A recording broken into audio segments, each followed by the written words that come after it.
This is a previously recorded episode of the IT in the D Show. Max Headroom. And what you're about to witness is one of the most sinister-sounding intros to a trailer to one of the greatest epics ever. Live from the Raw Radio X studios in downtown Detroit, this is the IT in the D Show. This town needs an enema. The following program is intended for mature audiences. It's I Love the 80s, and this is 1989. Bill, Chad, this is really quite simple. Unless you get an A+ on your final oral report tomorrow, I have no choice but to flunk the both of you. Hoping each time that his next leap will be the leap home. I dig you IT geeks. This is Dre DeMatteo from Sons of Anarchy. You are listening to IT in the D. All our holidays are always such a mess. Oh, yeah. How did you get through it? I had a lot of help from Jack Daniels. What have I done to you? You a drunk fool. Besides that.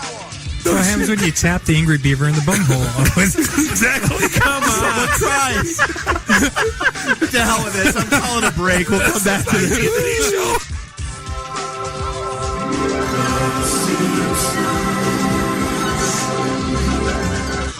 Ever dance with the devil in the pale moonlight? I always ask that of all my prey. I want you to be nice until it's time to not be nice. What's up, everybody? This is Billy Zapka. Sweep the leg. Listening to IT in the D Show. No mercy. What kind of a host invites you to his house for the weekend and dies on you? Dear Diary, my teen angst bullshit has a body count. Bach melanoma. Molly Russell's wart. Hi, this is Martin Cove, John Kreese from the Karate Kid movie, and you're listening to IT in the D. Ah, the infamous Cash and Tango. What does God need with a starship? Hey, Sal, how come there's a brothers on the wall here? We've got entirely too many troublemakers here. I don't want to sell anything. That's a Circle K. Hallelujah! Holy shit! Where's the Tylenol? And those people over there are people who say no to drugs, but yes to free T-shirts. I got a question. You guys know so much about women. How come you're here at, like, a gas and sip on a Saturday night completely alone, drinking beers, no women anywhere? My choice, man. We got screwed at the same time. Yeah. Excellent! Oh, I got a live one here. I wonder if somebody calls my mama a whore. Is she? It's just too big. It's way too big. Yes! Yes! Yes! Yes! Yeah, Barbara, it's Richie. Yeah, look it, I ain't never coming home no more. Take it easy. We just lost our clean tag on iTunes. You think she hates me? With a passion. The world is full of guys. Be a man. Can I refill your eggnog for you? Get you something to eat? Drive you out to the middle of nowhere? Leave you for dead? This is Robert Hayes, Ted Stryker to my mother. When I'm not hanging out at the Magumbo bar, I'm listening to the IT and the D Show. It's worse than Detroit. Gave me my heart and she gave me a pen. Don't you worry, Mr. Lomax. We'll make you some coffee, fix you right up. Is there such thing as a meat hangover? I love my Monday meat stick. Turn your microphone off. Just get out.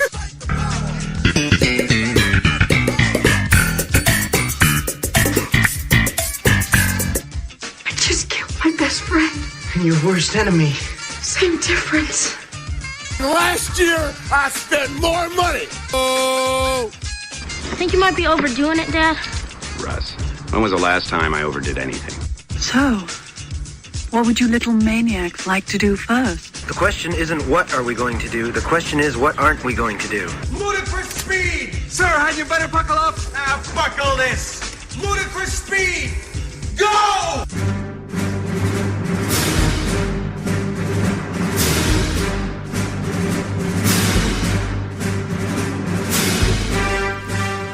First and foremost, all of us here in the IT and the D Show would like to wish Dave the Geek Phillips a very, very, very, very happy birthday. The 14th consecutive year, yes. And welcome to the IT and the D Show. This is episode 89. We are sitting here in the Raw Radio X studios in the Russell Industrial Center. Beautiful Midtown Detroit, Michigan. As always, this is Bob the Sales Guy. We're here with Dave the Geek. Jeff, the voice of reason. Find us online, itandthed.com. Like us on Facebook /ITandTheD. Follow us on Twitter /ITandTheD. And for the love of, give us an iTunes review. And I don't care if it's good, bad, or worst meatball sandwich ever.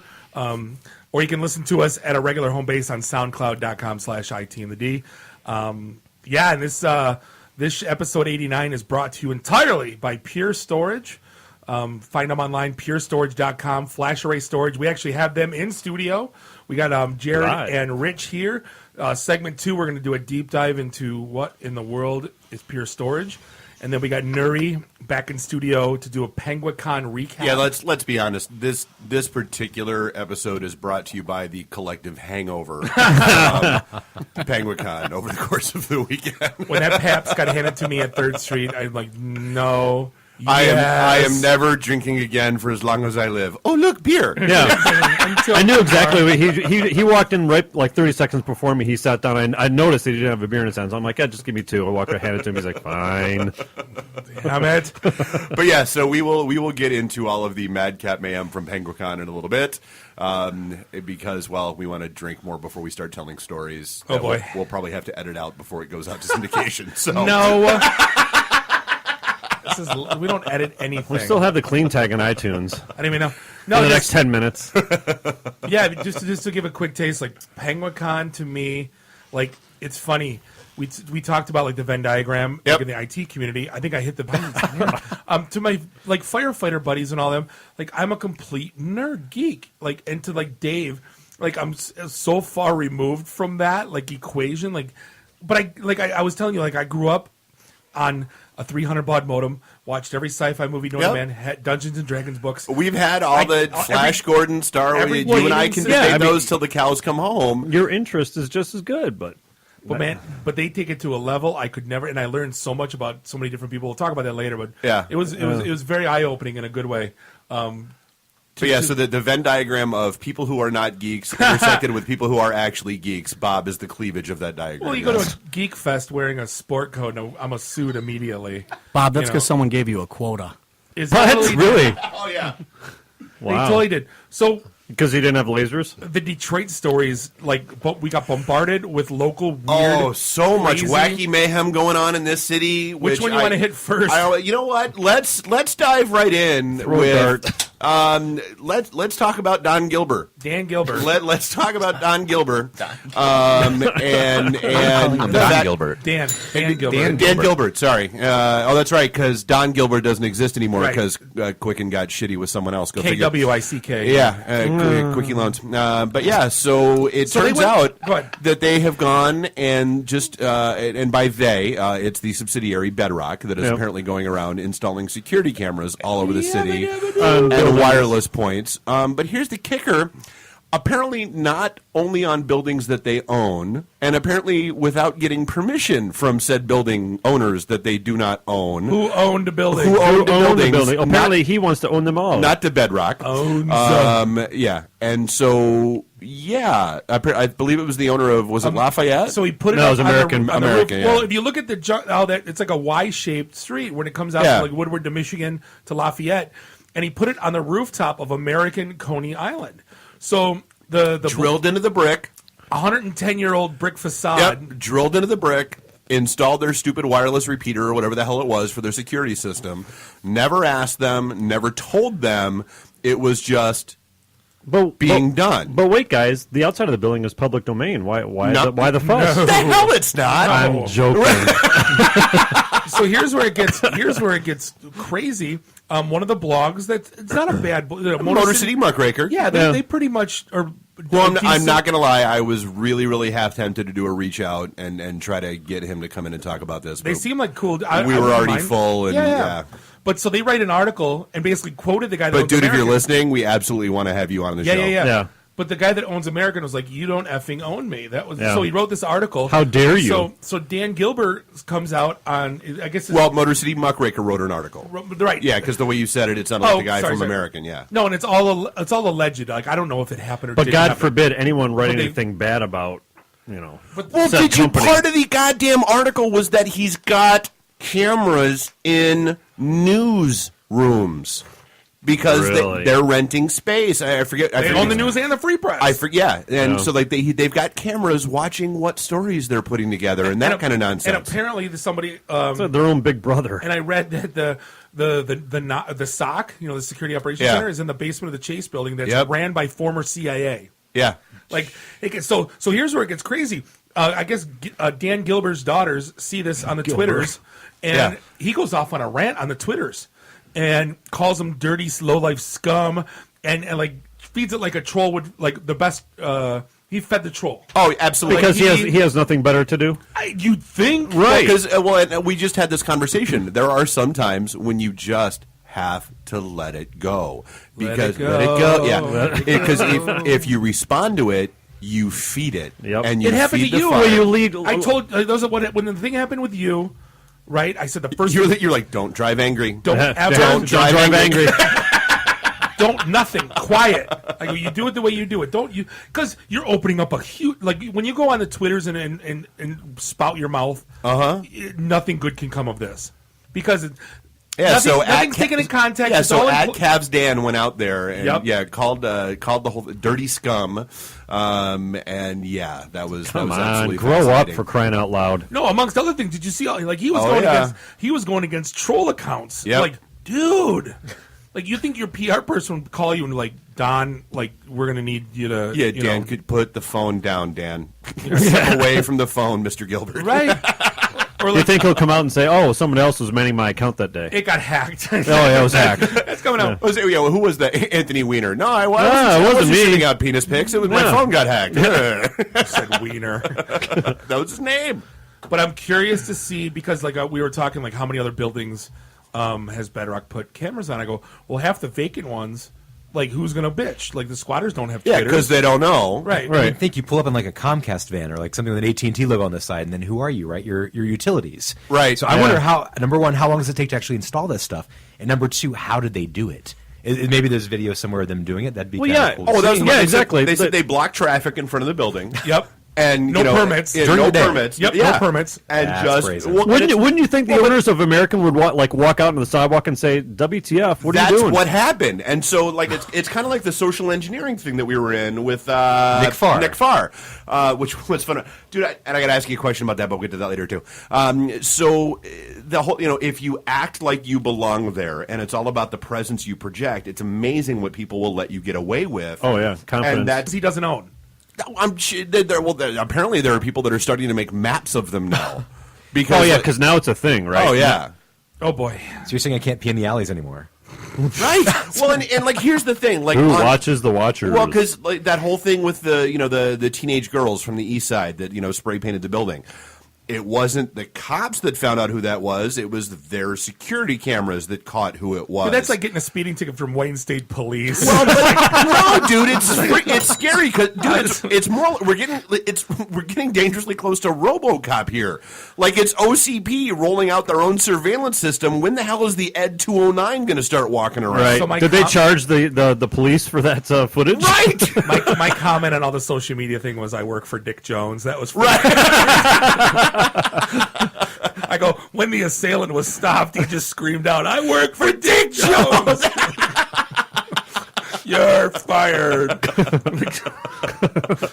Thank you. So exactly. Thank you. So it's not. This topic isn't going to go away either. Nope. This is just the tip of the iceberg. Yeah, because once you're not now it's out there, and again, Gilbert did himself no favors. Like because a lot of people were attributing him to like Vincent. What's his name from Daredevil? What the heck's his I don't know. The bad guy from I'm so clogged because I drank so much this weekend. But like how it's like Vaporlock. I just want a better city. Yeah. They call him the Kingpin, right? That's his name Kingpin. Sorry. I was trying to think of his regular name. But he goes, I'm trying to make a better city. It's like, well, at what price? Yeah. Like it's and crazy. this is the sound of liberty dying. Right, with thunderous applause. It's just raw arrogance, is what it is. What are you going to stop me that I won't buy any more buildings? Like, go ahead. Well, so speaking of stop buying freaking buildings. Speaking of social media, probably my favorite story of the year just came out about another social media blow up. Right. So picture this. There's a restaurant on Hall Road in Shell. Place to go. We have been there probably half a dozen. Anyway, girl orders like $15 for the food. And she waited a little bit too long. She's like, just give me my money back. And he goes, listen, the pita's in the oven. It's going to be out in like 2 minutes. It's going to take me longer to refund your money than it will for me to, get you the pita. So just hang on, please. Can you? And then she like started being like angry with him. So he yelled at her, right? Apparently he was having a bad day, whatever. Everyone has a bad day. So, well, but again, and part of this is the customer is not always right. They're not. So what does she do? She grabs $20 off the counter, puts a that 5 somebody down, had left there. Puts a 5 down because she owed 15 back, and she runs off.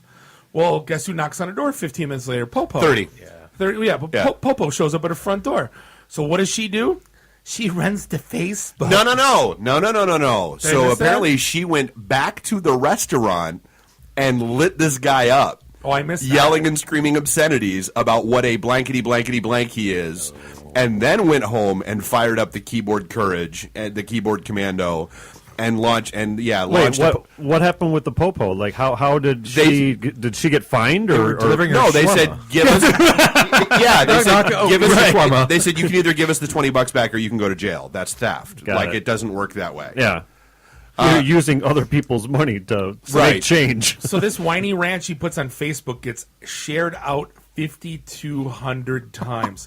So imagine the biggest meme we had was like, that stupid. The We're Star going to Wars. the store. Does anybody need anything? Hoth meme. Honolulu.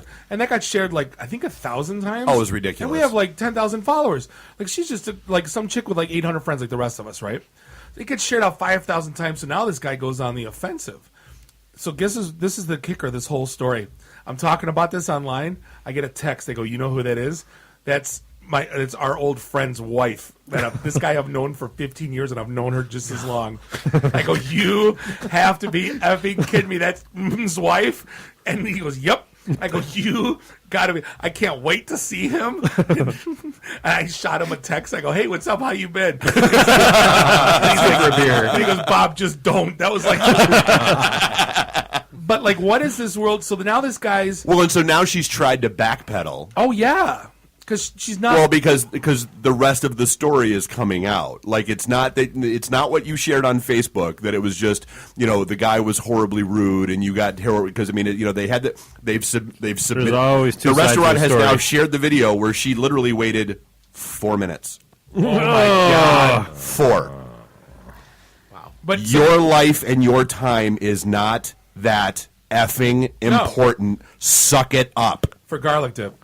I mean, it's good, but I mean that it's fucking pita bread for crying out loud. And more to the point, if your time schedule is that compressed, don't order food. Right. I think I'd wait at least 6 minutes for garlic sauce. At least Right. 6 Oh, minutes. right. Yeah, I mean, there's standards, right? But now this guy's Yelp feed is trashed. His Google feed's They said their business is down 30%. He got Yep. death threats on the phone. Well, yeah. Apparently, people are calling and accusing them of being affiliated with ISIS and issuing death Are threats. you Oh yeah, serious? The housecoat mafia went into full effect because obviously, what do they got to do? nothing. Right, so- Read their friend's Facebook post and share it, and But you not can't- pay attention to facts or reality Right. or anything. But you can't delete it now from Yelp. You either got to change names. That's the biggest problem that Yelp has is you can't delete it. Well, and so here's the best part, and we were talking about this when we were at the Valentine's thing. They've planned a Yelp event out at this place because the place reached out to Yelp and said, "Hey, we could use a little Help PR me, help here." please. They're And sponsoring ads on Facebook. I mean, they had Oh, yeah. Yeah. full offensive just to get people It's back. costing them money. Absolutely, probably Yeah. more than they ever would intended. It's a and small their business. business is down 30%.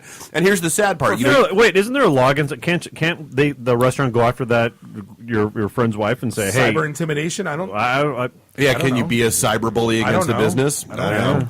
But I mean, Precedent. here's the worst part: is the backs. I was reading the whole story on the Freep, and this guy. Dude, he was a kid, fresh out of college. This is one of the he started this business working his way through college. That was his thing. Sitting at home looking at these things on Facebook, are just going to share blindly and not go look up. Oh, they have no idea, God. no concept of the And consequence." there are probably hundreds of negative Yelp reviews that are fake. Yep. We have a friend that shares memes every other day, going, "We spent $2 trillion on wars. 1/20th of that will cure world hunger and end." Oh, dude, I peace." I love it when Bob does math on Facebook posts. It's outstanding. So I go, so let's do the math here. I go, it's what, $200 billion, like 1/20th of that, $2 trillion. So I go, 7 billion people on Earth. Let's say 25% are in extreme poverty. That's like 1.75 billion people. And let's divide that by 200. I Carry go, the 3. Everyone gets $47. Right? I go, nice meme, jackhole. Like, why do you share? Why do people share that crap? Because like, they don't think about it. They just think it's a cool picture and a catchy tagline. I'm a dupa, and I can do the math. I mean, for crying out loud. So the last major story that boggles my mind is, as if the Detroit City Council hasn't shown how amazingly brilliant and smart they are, now they are voting to end drone use in city limits. Oh yeah, that vote's apparently going on right now. Yeah, because when I think of masters of technology and understanding of FAA rules and guidelines and IT, I think of the Detroit City Council. No, it's Ferndale. Yeah. No, it's Detroit. No, it's Ferndale. No, it's Ferndale. It's Ferndale. How did I miss that? Because you don't actually read. That's how that usually happens. So let's move that to Ferndale then. When I think of IT and FAA, Ferndale's doing a good job. It's Ferndale.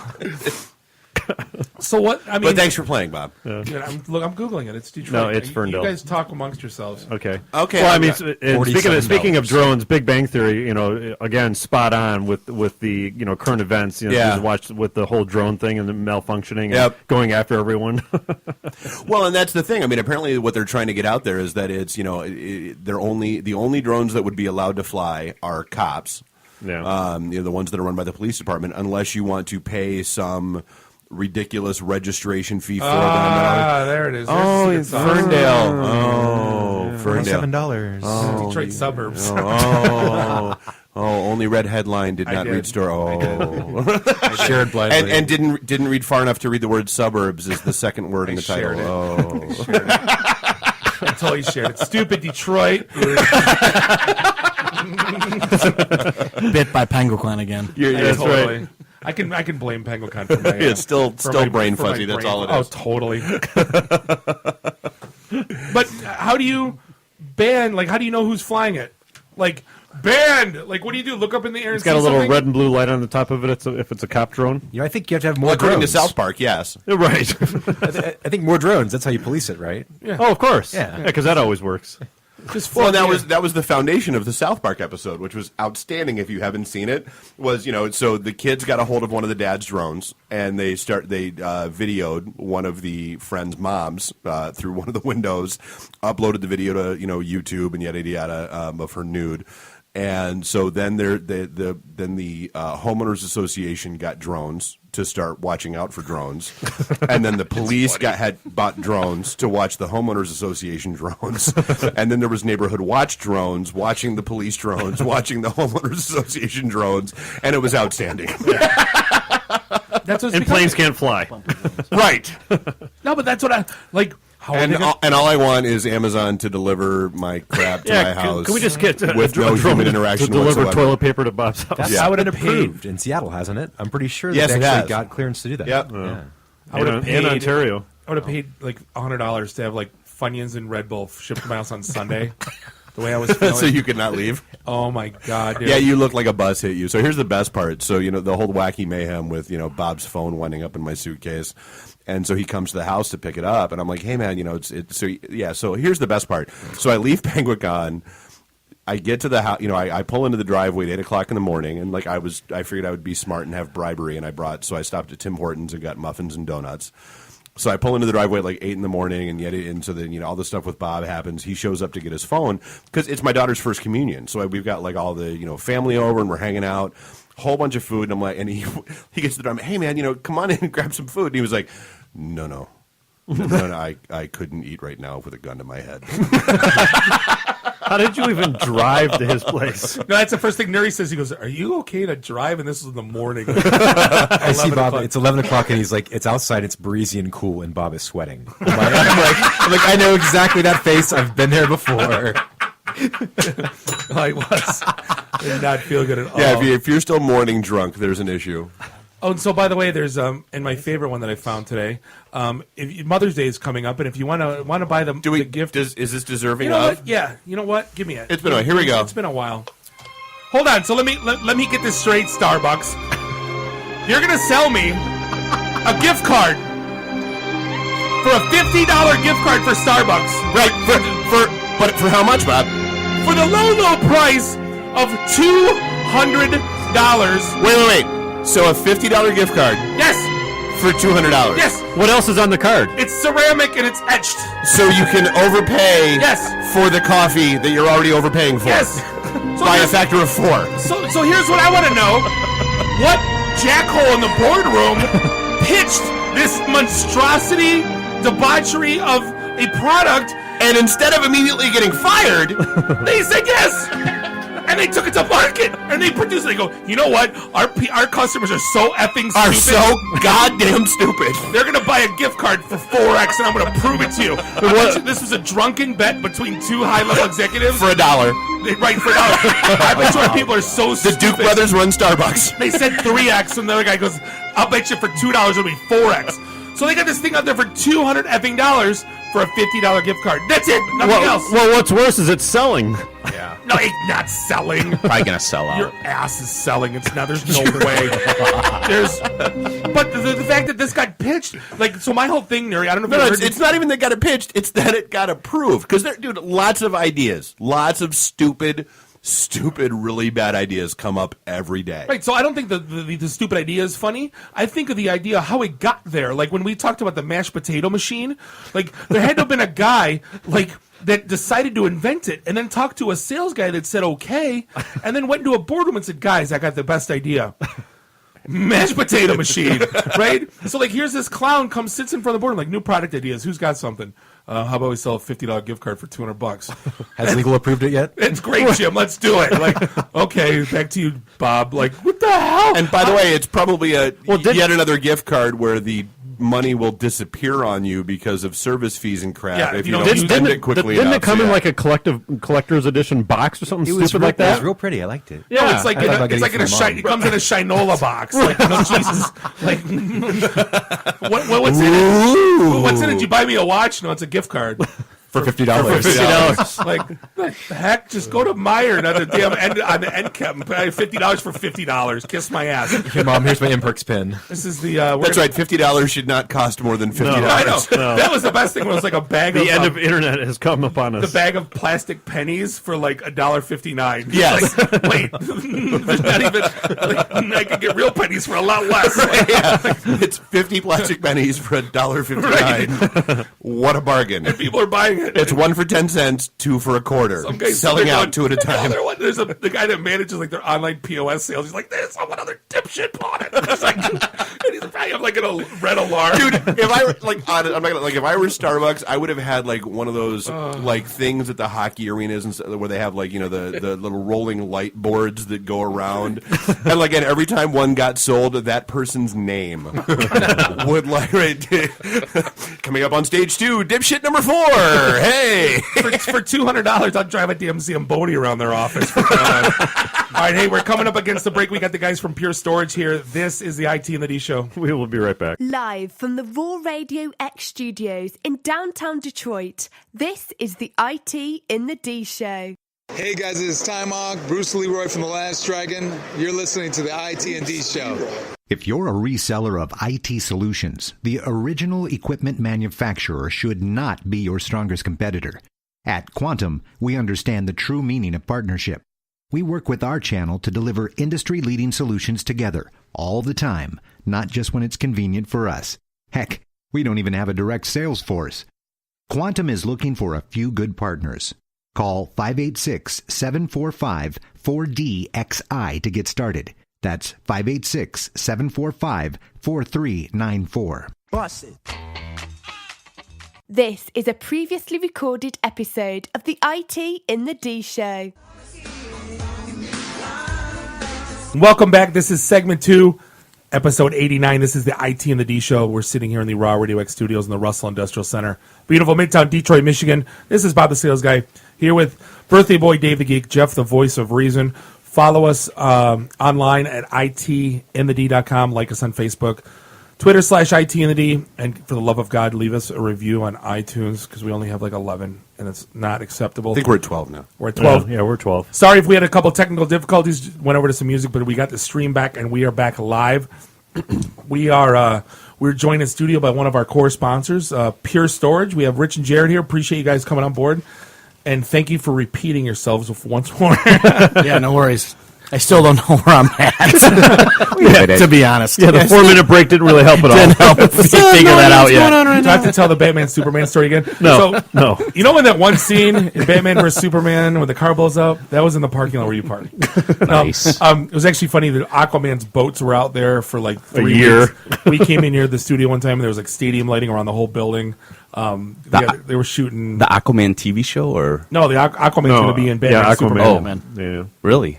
Nice. Yeah, Jason Momoa, the guy that ruined Conan, the Conan franchise. Not Adam Ward, Jared. No, not back then. The new Batman. I must have aged myself there. And what did we say about Aquaman? Burt Ward, Adam West. Burt Ward, Adam West. Sorry, if he doesn't show up in purple tights. No, if Aquaman isn't riding a purple seahorse, I'm rioting. That's what it was. I'm making T-shirts. So we a couple weeks ago we had the guys from Quantum Storage on, right? And those guys mostly do tape backup. Yep. And I know you guys are a completely different animal. Kind of talk to me about what Pure Storage is and kind of how you guys are different.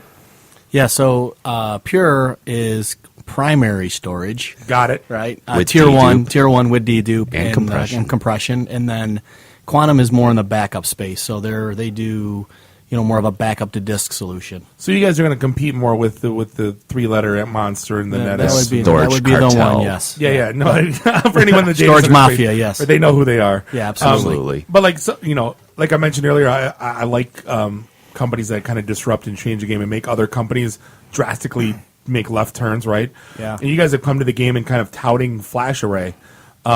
For the novice storage people, or for the I guess for Storage Pro or Data Center Pro, what does Flash Array bring to the table that that Spinning Disk didn't or doesn't? Yeah, I think the whole key to it was Flash it has been the disruptor, and really it's kind of the cost metric more than anything that's really helped at least Pure Storage take off from that perspective, right? So, kind of the disruption that we've made to the market is that traditionally.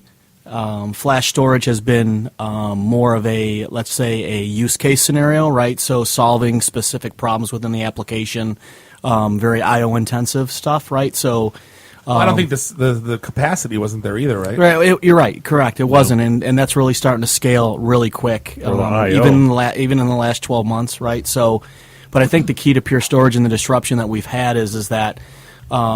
While some of our competitors thought maybe we were trying to attack the tier 0 space, so to speak, right, that very high I/O application, it was really the tier 1 space we were after all along, right? So with the cost of commercial grade flash, which is our medium that we use for a number of different reasons, and we can get into that if we need to, but it's really if you take, and Jared mentioned the dedupe and compression, but the data reduction technology is layered on top of that. Consumer grade flash has driven the cost down so much that customers now look at it and it's actually ends up being cheaper than the tier 1 spinning disk they're paying for today. And that's really where the disruptions happened. Well, and most of that cost is coming from maintenance and support. Absolutely. And you're throwing a softball up for me. Wow. No, but for example, like the 3-letter monster talks about how they're a software company, not a storage company, right? What do you guys say when you sit in front of somebody? Are you saying the same thing? Because a lot of it's got to drive by the applications behind it. Well, I think everything's becoming software defined regardless of what you say, right? So while we're Cisco's doing the same thing. While we're selling a hardware technology, it's really the software that's our intellectual property, right? So that's really the key to it. We're commodity hardware, our intellectual property layered on top of that, right? Makes sense. Makes sense. Right. So I mean, you're going after, obviously you guys are playing in the same level because you're not, when you talk about some of the products out there, okay, well, we just play in SMB. Hey, we just play. But you guys are full gamut. You're playing in the enterprise space. I mean, you guys are tackling the biggest data centers in the world.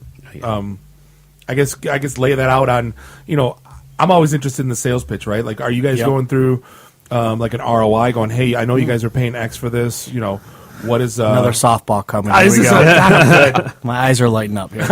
Now it's just T-ball. It's all of the above. I mean, the really cool thing is about Pure is we've really focused on being a totally different experience from the storage purchase that most customers are used to, right? So you had mentioned maintenance, right? So that's a big deal for customers, especially in the spinning disk where you're in that 3-year kind of failure rate's huge. Well, it is, and you get that 3-year life cycle, right? And that's that key time period in the storage industry. Well, there was that great story that came out about, I want to say 3 years ago, that had to do with the three-initialed monster, where two cards that were bought from them at the same time failed at the same time, literally same, like within minutes of each other, same manufacturing and took out the entire state of Virginia Department of Motor Vehicle system. Fantastic. And it took them like 4 days to figure out that that's what it was. Yeah. Well, you know, that's the kind of approach we're taking too. So if we're going after that space, you know, part of Pure's go-to-market model is really dramatically change that approach to the big storage vendors.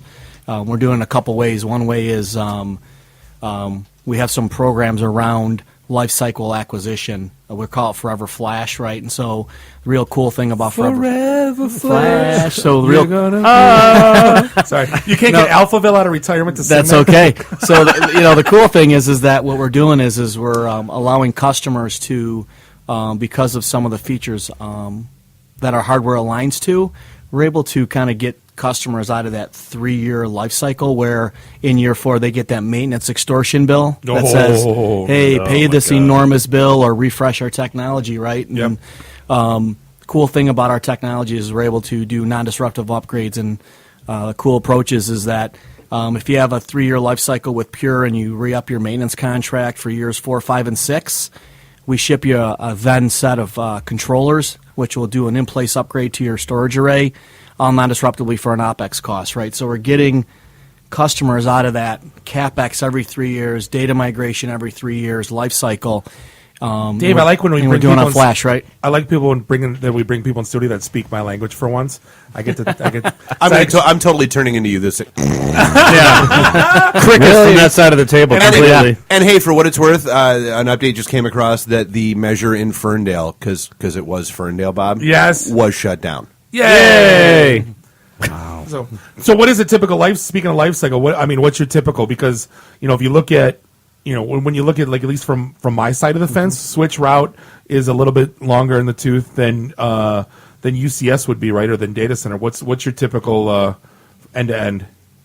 Well, I think the goal is really to kind of change the game, and customers adopting technology, and the hope is to keep it on the floor for 6, 9, 12 years, right? It's very, very different than what you see typical, big storage or technology companies as a whole, right? They want to try to refresh them every 3 years, really. Yeah. If you think about it, that's where their revenue stream is reliant on, right? And so what Pure is doing is we're trying to develop a business that's not reliant on that tech refresh, right? And it's more like a consumption play.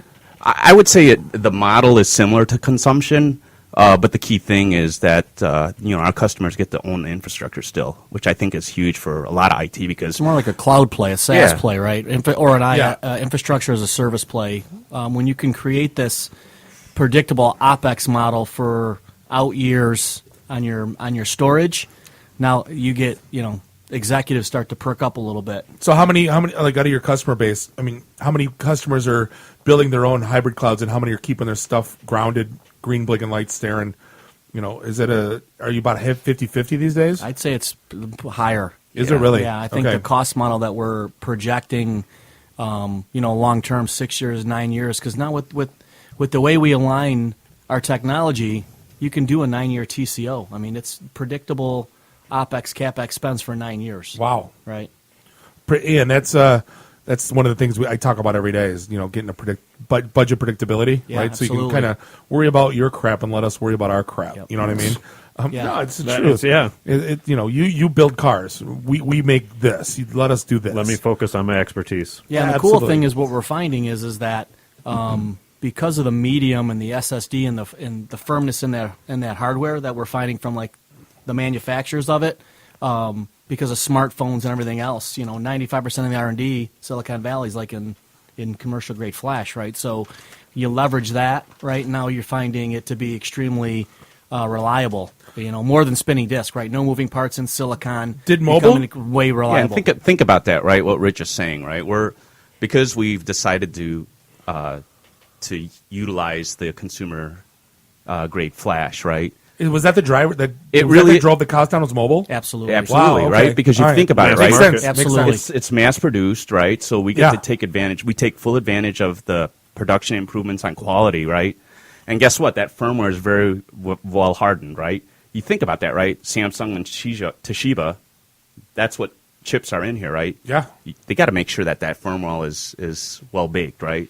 Because they don't want 200 million iPhones going back to them because that chipset's bad.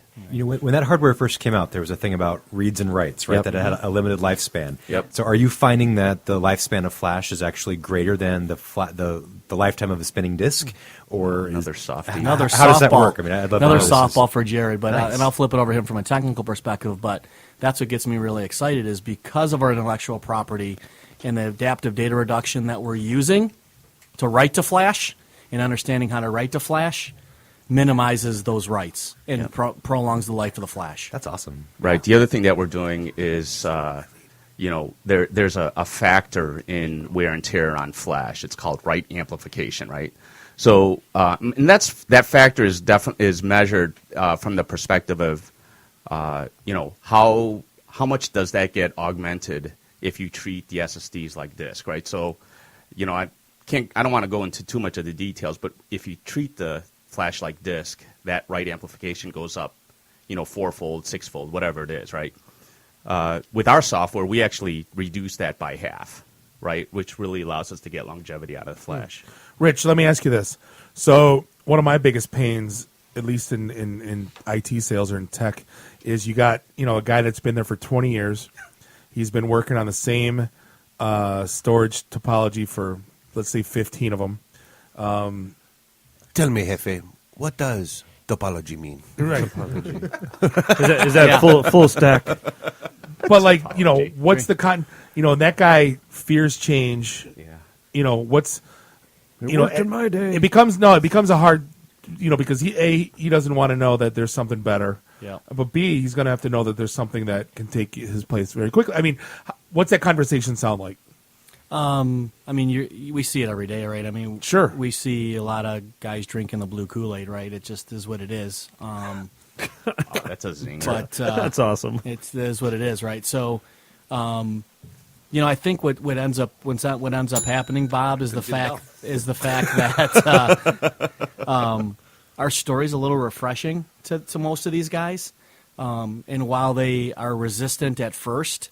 If we can get them to do a proof of concept with our technology, which is probably 90% of our success rates, are with proof of concepts, they get it really, really quick. I mean, most of our, and I'm not going to drop any names, but we've had some really big wins in Detroit. He could tell us, but then he'd have to kill us. Yeah, exactly. I mean, really big wins in Detroit in some really major competitive accounts.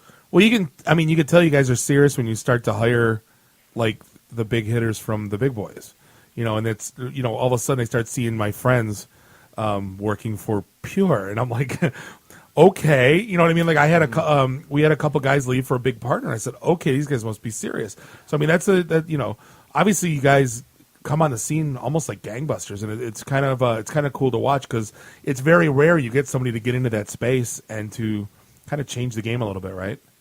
Yeah, I mean it's been a great ride this year. I mean, we grew, I think, as a company, 700% year over year type growth. Good God! Wow, it's crazy growths. Quotas are low. They were last year. Junkus of the Bahamas. Maybe not so much this year. No, I mean it's just been a really great ride because, like you said, in the past, it's been really tough against the big box vendors for startups. But it's been awesome because of the reception. And that to we've your had. point, we here in the D, we definitely, a lot of the storage cartel and a lot of the big manufacturers. Oh yeah, they're a lot of them they're entrenched. They're coming to us and asking us if they they'd like to join the company, right? Well, and you got the 2-letter monster and the 4-letter monster, absolute messes right now. Yeah. I want to know the 4. I'm pretty sure we can say GM. No. Ford and Chrysler. HP and Dell. Oh. Yeah. I'll say it. I don't care. I work for both of them. They're all dead to me anyway. we definitely have their attention. You know, the really crazy thing that we're finding out is that because don't get acquired by either one of them for the love of God. Now, we can talk about how we're funded and why that's probably not going to happen. But you know, the funny thing is, you brought up. I mean, customers are actually looking for alternatives because even though they're entrenched, they're almost sick and tired of doing business with them, which is really interesting. They've been getting fleeced for years, which is really interesting, by the way, too. Right. So I've got to wonder, what's a proof of concept look like? So I've got a big storage environment, and how like internal to my company, how do I disrupt that from the inside? It's like bringing in a small box and saying, here, put some storage over here, or what's that look like? Well, you know, what we usually do is we bring in a system, right? We bring in a box, and we basically, you know, work with the customer about, you know, with test plans and things like that. You know, the part of the market that we're going after, there's some table stake functionalities that need to be there, and a lot of it is resiliency. Sorry, Jared. Steak. Yeah, table stakes. Oh, yeah. Sorry, go ahead. So anyway, so what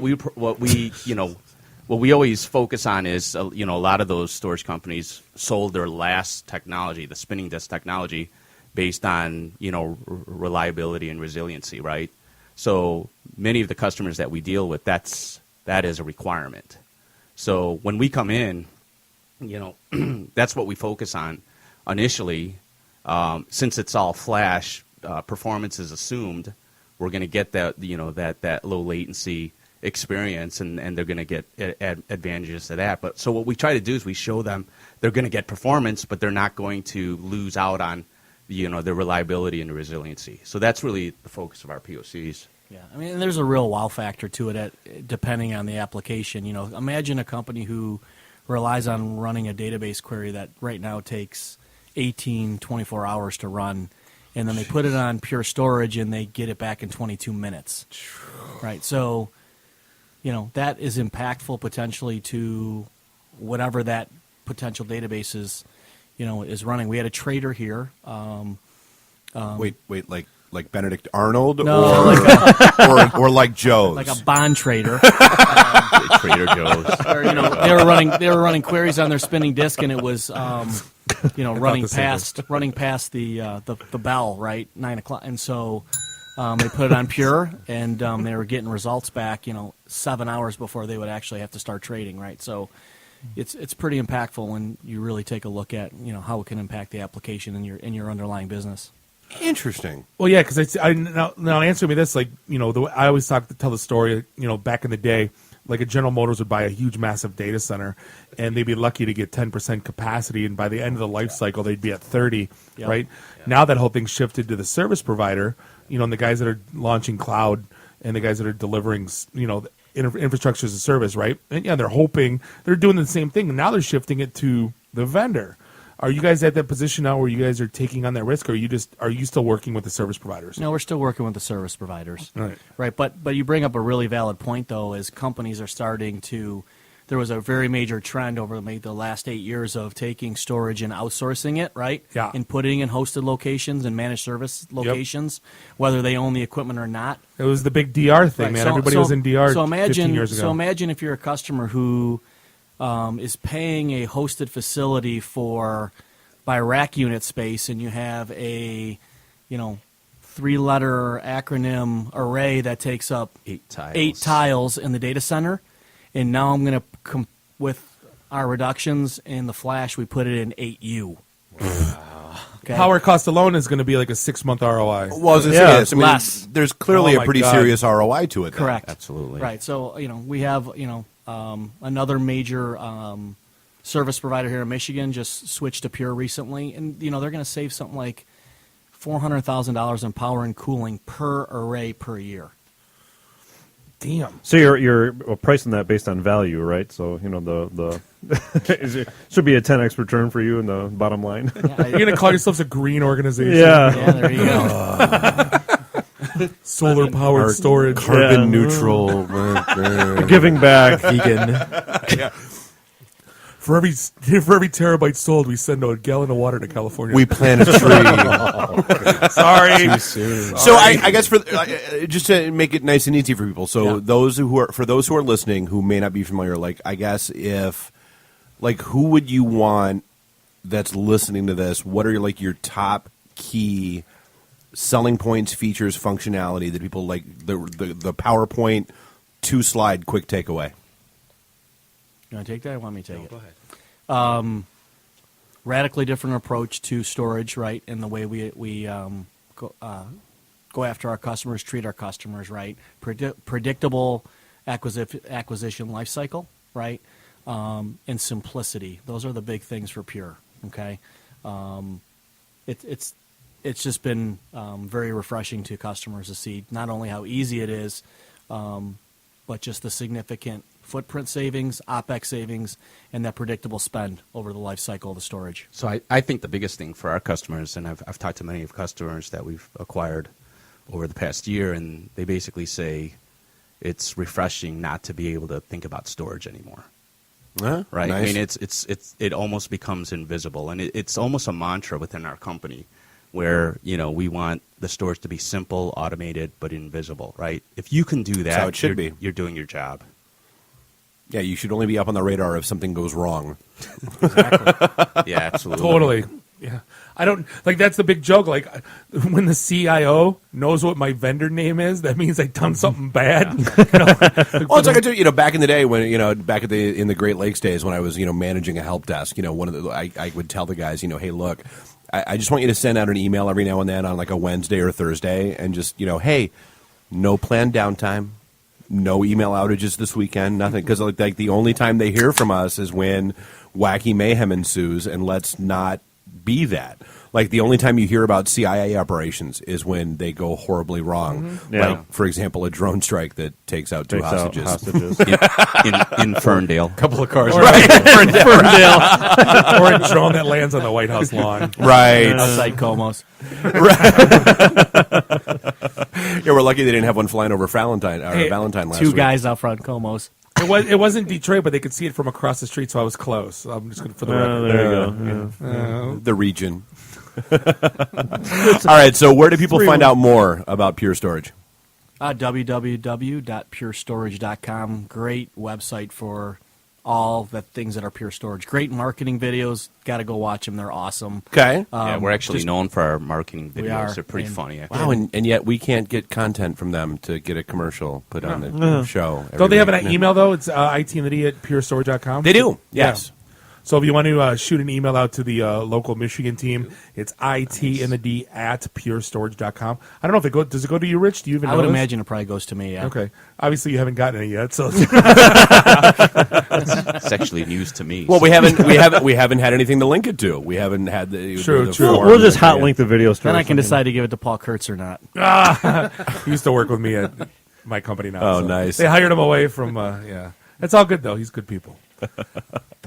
All right, cool. So I mean, we're in with all the fun and excitement with the stream resolved. I think we're good now, cool. And we're coming up against a break. So let's do that. We'll dive back in. I'm sure we'll talk more with Pure Storage, and we'll hop in with Nuri about Penguicon this past weekend. Can't wait. We've got a couple more segments. There's more fun to be had. This is the IT and the D show. We'll be right back. Live from the Raw Radio X studios in downtown Detroit, this is the IT and the D Show. Hi, I'm Brittany Daniel from The Game, and you're listening to IT and the D Show. Are you in the information technology industry as a professional looking for a job? Or a manager looking to hire top-notch, hard-to-find talent? Call Arrow Strategies at 248-502-2500. Arrow Strategies is a Detroit-based, full-service talent acquisition company that was established in 2002. Arrow Strategies is a proud IT and the D sponsor. Make sure that you stop by our booth at the Pink Slip Party or find us at any IT and the D event. This is a previously recorded episode of the IT in the D Show.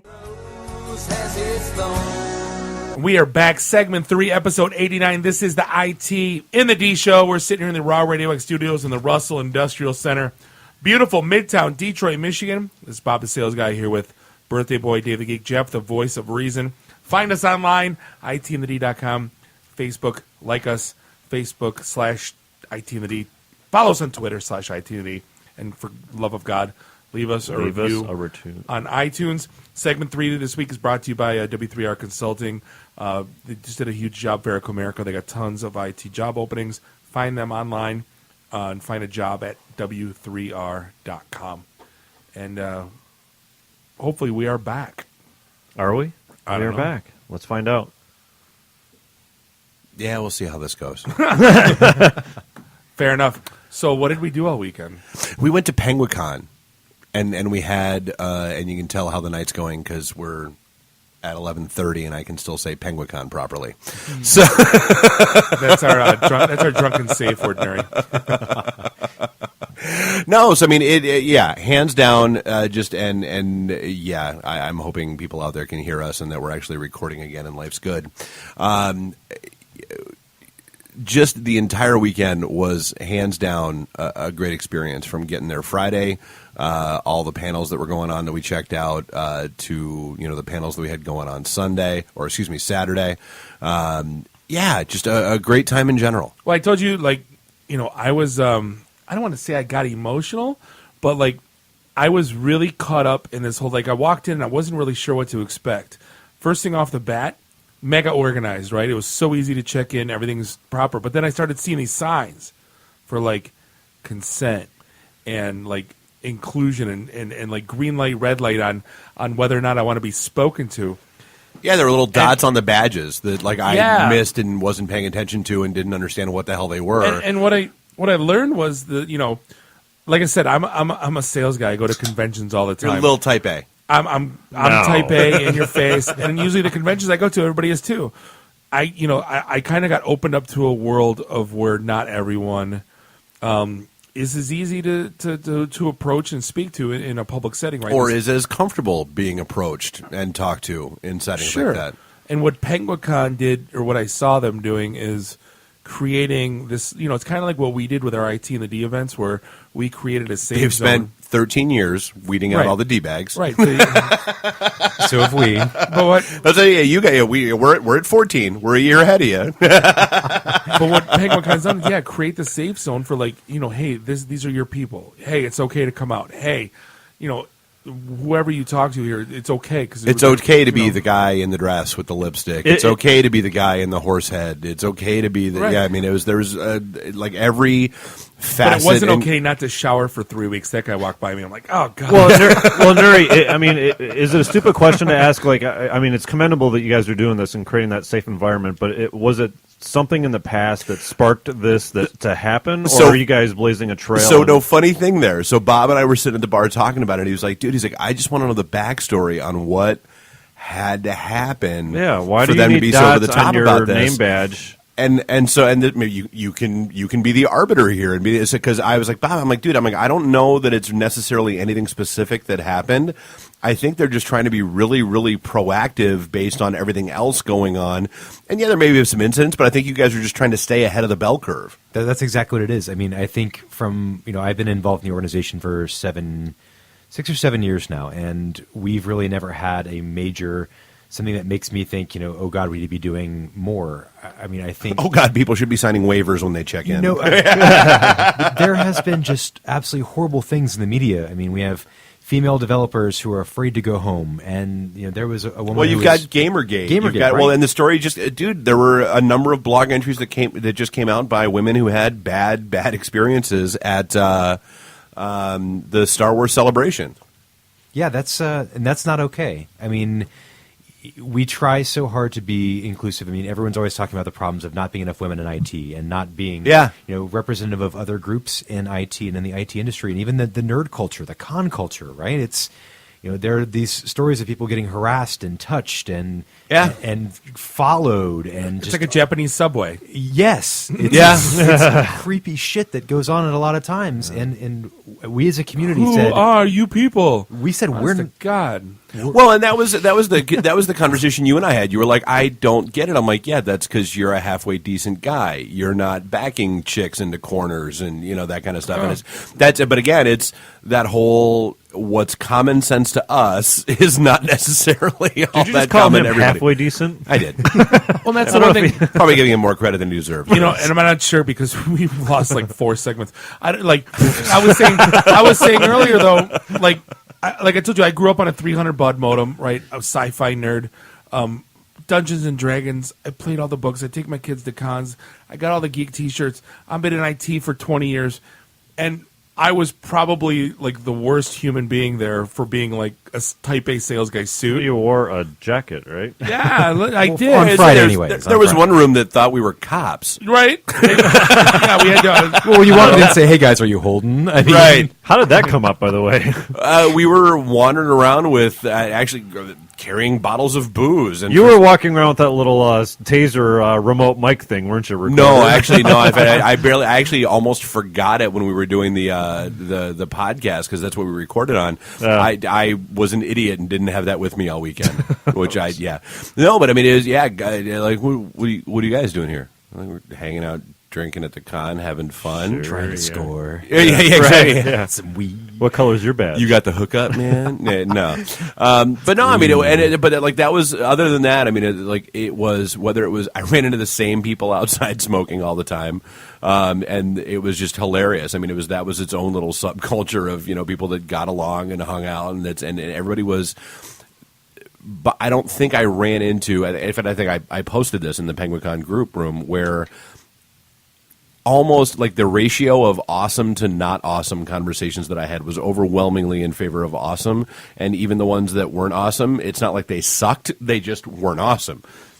Because, I mean, that's what it was. It was, hey, what's up? Oh, yeah, how's the con treating you? What are you doing? Not really digging this, not really digging that. And it was, oh, okay, well, have fun, try. Yeah, it's great. And I think, I'm not saying that Penguicon is completely without people who are not there to be in a safe space. Yeah. Or it's just that we've done so much work as a community of what we'll tolerate, and then we have the policies and procedures if those things go afoul, right? And I'm proud to say we only had 3 reports at our operations desk all weekend, and none of them were harassment related. And one of them was us having alcohol. One of them was... This is a great story. I'm sitting there, I'm walking around at room parties, and my Google Hangout, we had a ConCom hangout all weekend. It went off, and it says, we think the IT and the D guys are giving out booze at their panel. And I just let it sit there like a fart in church. And just to be clear, it's not that we were giving it away. We just walked in with, a bottle of vodka, gin, and whiskey from Valentine. Delicious stuff. And we weren't telling people no if they came up and wanted some. So we were enabling. I is don't what see we were the doing. problem in that. Want to tolerate our show? Here, drink this. It makes it so much easier. Right. So let's take a huge step back. Like when we talk about the layers of the onion of like the geek culture, I mean, you guys pretty much hit the nail on the head. Give us a rundown of like the you guys were saying what 503 hours over 48 hours. And every room seemed to have a specialty, whether it be like IT or sci-fi or give us a rundown of some of like the verticals. So yeah, 503 hours of programming, over 100 hours of just tech programming. So I saw ranging from Bruce Schneier's keynote, which was one of the coolest things I've seen in a long time, basically talking about how data is going to wind up to be the trash of our children's generation. I thought that was pretty much the coolest thing because we had guys from Pure here. You've got these drives that can store anything, and basically for just infinitesimal amounts of data. Well, and what is it? 96% of the data that's ever been created has been created in the last 3 years. 2 years. Yeah, 2 years. And that's crazy. What are we going to do with it, right? Yeah. And so Bruce it's all Schneier pictures of cats. It's anyway. cats. Well, and it's 2 years of video of getting uploaded to YouTube every second. Right. Of crazy. people hand farting. I mean, it's pretty. Like it's not like good stuff. You take the stuff and chicken. Right, exactly. What you got to do is people doing Christopher Walken impersonations, like all what. The podpocalypse. But we can't land somebody on Mars, right? But no, I mean, that's like seriously. I mean, that's my whole take on it. And I kind of said it a little bit tongue in cheek, but it was all it was really true. I mean, it's Penguicon was part hardcore geek fest from like a Linux development perspective. It was part career track where, like, if you wanted to learn skills to improve you, overall from a career perspective, there were those. Social skills. Right. There were, social skills. It was cosplay, comic books, classic sci-fi, new sci-fi. Is this shillelagh fighting? Is there even does this even qualify as sci-fi? Shillelagh fighting, geek prom, costume contest. I mean, it was like, I literally, if you could not find something going on at any point in time, and there was stuff that fired up at 6 a.m, and there were panels running through midnight, and then all the stuff that was going on in the rooms after that. If you couldn't find something that you were into there, die. Wow. Well, I mean, I wouldn't go that far. You're just not a geek. Well, but you didn't have to. You didn't have to be a geek to sit in the 10 Commandments of networking. You didn't have to be a geek to hang out in the gaming room or play video games or that kind of stuff. You didn't have to be a geek to learn about social engineering and how it might impact your business. That's the thing. I mean, it wasn't just. You were probably. It wasn't just. You were probably going to have a much better time if you had a certain high percentage of geekness about you, but there was still a lot of stuff there that even without it was phenomenal. I mean, a lot of people go to big industry tech conferences, right, where there's basically just hardcore tech programming, and it's. I mean, there may be a customer appreciation reception at the end of the day, right? But this is kind of like. We like to give relevant technical programming in a completely irreverent way. It was like open source parties. Yes. And 3 floors of them. Right. Right. Well, yes, I think, you guys, what was it, 358 rooms, and all but 2 of them were Penguicons? I think there were 2 unfortunate souls who were transient hotel guests who probably got a lot of free breakfast from the hotel. Do people have homes? But I mean, I thought I heard sheep. Need a refund. I thought this was a penguin convention. Yeah, exactly. What the hell is going on? But dogs barking. It's crazy. Yeah, some guy in a horse head just walked by. What am I drinking? That woman's on fire. Oh, but like I said, I mean, it's even the hotel staff. They were all like half of them were cosplayed up. Another probably 30-40% of them were wearing superhero or Star Wars or some sort of sci-fi based T-shirt. I mean, they were all about it. You've got the AV guy who actually dressed up as one of the doctors from Doctor Who, and he's completely head to toe wearing his little Weston name tag. I mean, that's really the kind of how much the Weston, which you really don't associate with fun. Right. It's kind of more of an upscale brand. Yeah, business, really, professional. Yeah. No, I was trying to explain it to my wife last night. About all the. I told you like how I got kind of not emotional, but it opened up my eyes to a completely different world. And I said, they even went so far to like have a quick food stand so you can get like a $2 hot dog and a $3 burger instead of sitting down at the bar and having to order like an $18 chicken Caesar. So like they actually like it went that far where they're thinking about the littlest things, right? I go, they had a suite on the 3rd floor. You can grab some whatever side dishes, and they had beer in one room, like ice cream in another. Like there was no stone unturned in terms of like just making sure people were taken care of. Yeah, I want to thank you guys for that too. Thanks for bringing out those 5 delicious cakes of falling down beer. Some people actually maybe did fall down. That happens. Well, and you know what? Mark was thrilled. I shot him a couple photos of I mean, you guys did right by him. I mean, like their logo was on every room that had a schedule outside of it. There was falling down. That is logo. very cool. I think it was actually an accident, but it was a happy accident. I'm like, all right, cool. Don't tell anybody. But no, I mean, it was outstanding. I mean, and that's like to me, it's like I said, the high.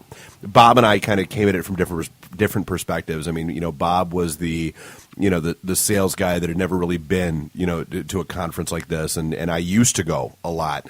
And so, you took a run at, just an article, a write-up, a recap, and I think it's probably a good 2-parter, just because it'll be from your point of view and my point of view. Because, I mean, to me, Bob, it was all eye-opening, and it was, for me, it was more the baseball bat to the back of the head of, this is where you should be, idiot, and why did you drift away from this world and come play more? Where the hell were you the last 13 years? And here's the thing, like, I knew about it. Respectable. Yeah, no, I mean, I knew about it, and I knew it was going on. It was just one of those things that it just always fell off the radar and didn't make it to it, and it is what it is. And now that I've been bitten, I'm sure I'll be turned and life's good. I'm Yeah, I mean, it's funny because we've gone to other ones and we haven't necessarily had the best time. No, right? And well, we went to the one that was a couple weeks earlier, and it was a different vibe, a different feel. everything. One, and we were talking a little bit earlier where we went to it was a for-profit con as opposed to Penguicon, where basically every dollar gets burned on making sure that conference happens or winds up back in the bank for the following year. Yeah, none of the staff make money, and there's a lot of people who work on it. I had myself, and the staff all buys tickets to be there too. I paid my $35 to register myself, so it's basically that's the whole ethos. Even the presenters, we give a discounted rate to, but everyone pays. Myself and I had 6 or 7 department heads, and then probably 100 staff underneath that, and hundreds of volunteers and panelists. It's really humbling to watch all that stuff come together like it does. I was up on stage on Sunday, and I was getting emotional just because how invested the community is into the event. Well, and that's the crazy part. I mean, like, to me, it's the simple fact that, you for as little organization as you claim to have or that you claim was there, I mean, it was tight. I mean, it was run really, really well. It was run better than if an event planning company would run it. Yeah. Wow. Dude, well, I mean, here's the thing. Dude, no, I'm being serious. Dude, we've seen more chaos at Motor City Comic Con. Oh, we've my seen God. more chaos at, whether it was Midwest or, other conferences and conventions that we've gone to. I've seen a lot more chaos at stuff like that than I saw there. And again, it may be the whole perception versus reality, because I know, I ran into Scott at one point and I was like, hey, man, or like, late. Yeah, it was late Friday night. I ran into him by the elevator bank and I was like, how's it going? And he was like, it's going. It's such a Scott response. Such a Scott. And you guys capped the attendee list, didn't you? We didn't have to. You didn't have to? No, we thought we were going to have to, but we didn't. We ended up right around 1,400 attendees. Okay. Any more than that, the wheels may have started falling off. And they were all on the elevator on Sunday at Right. checkout. Oh, my God. 20 minutes to get down the elevator. Whoever, those elevators, they need to revamp the elevators for next year. We're going to put in maybe 4 or 5 more for us, right? They can Well, do that or just make them go faster. Because, I mean, they literally are the slowest elevators moving between floors. Oh, and they were like I'd go to grab one, and if I was on the ground floor, there'd be a crowd of 40 people waiting for an elevator. I walked 7 miles, according to my iPhone, on Friday. No surprise. And I never left the hotel. Yeah. So I told you I lost my phone, right? And I came downstairs and you were kind of joking with me because I was like, had this look of panic, and I was like, it's 40 degrees out and I'm sweating. I've been there so many times. I just realized it wasn't because I couldn't get a luggage cart. I kept calling, and there was no luggage carts, so I actually carried the Jägermeister cooler that was still full. I think I left a case of Coke in the room still, but I think that's why. And then I'm struggling with that thing down the elevator because I'm trying to cram my way in there. And that's exactly why, because I couldn't. Every elevator was there was people going. We were on 5. They're like, I'm just going up to 11 so I can go back down. Yeah. At least I'm in. Let's go for a ride. Right, but oh my God, But at the end of the day, everyone, even if they were complete social, I don't want to say there were a couple of them were self-described social rejects. Hey, I'm a basket case. Hey, I'm a I don't do well. Even they were just pleasant. You know what I mean? You'd think, I was kind of joking that, I tried to make small talk the one night, because I love meeting people.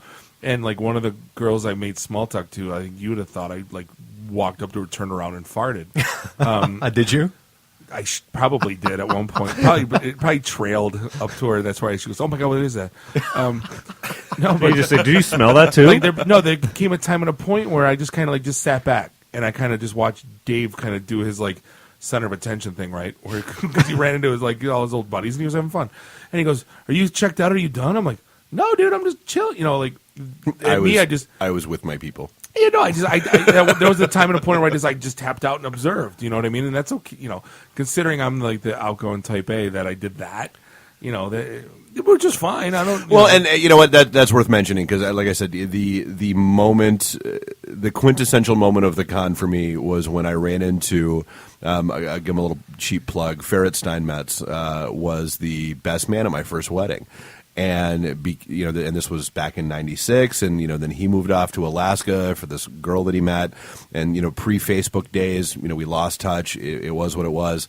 So I'm standing there outside the bar, and I see him, and I'm like, sweet. So I walk up, and I'm like, hey man, how's it going? And he's like, oh great, nice to meet you. I'm like, you have no idea who I am, do you? And he was like, sure I do, buddy. No, should I? And I was like, really? You were the best man at my wedding. You don't remember me? And you'd have thought I punched him in the nose. He jumped back 3 feet and was like, oh my God. But it's that whole and Bob was like, how did he not recognize you? I'm like, dude, you've never run into somebody outside of the context that you normally know them in and had no clue who the hell they were. Because, that happens. You run into guys from the wrestling scene, on the street, or you run into, vice versa. It's a completely different context, and so it doesn't register with you.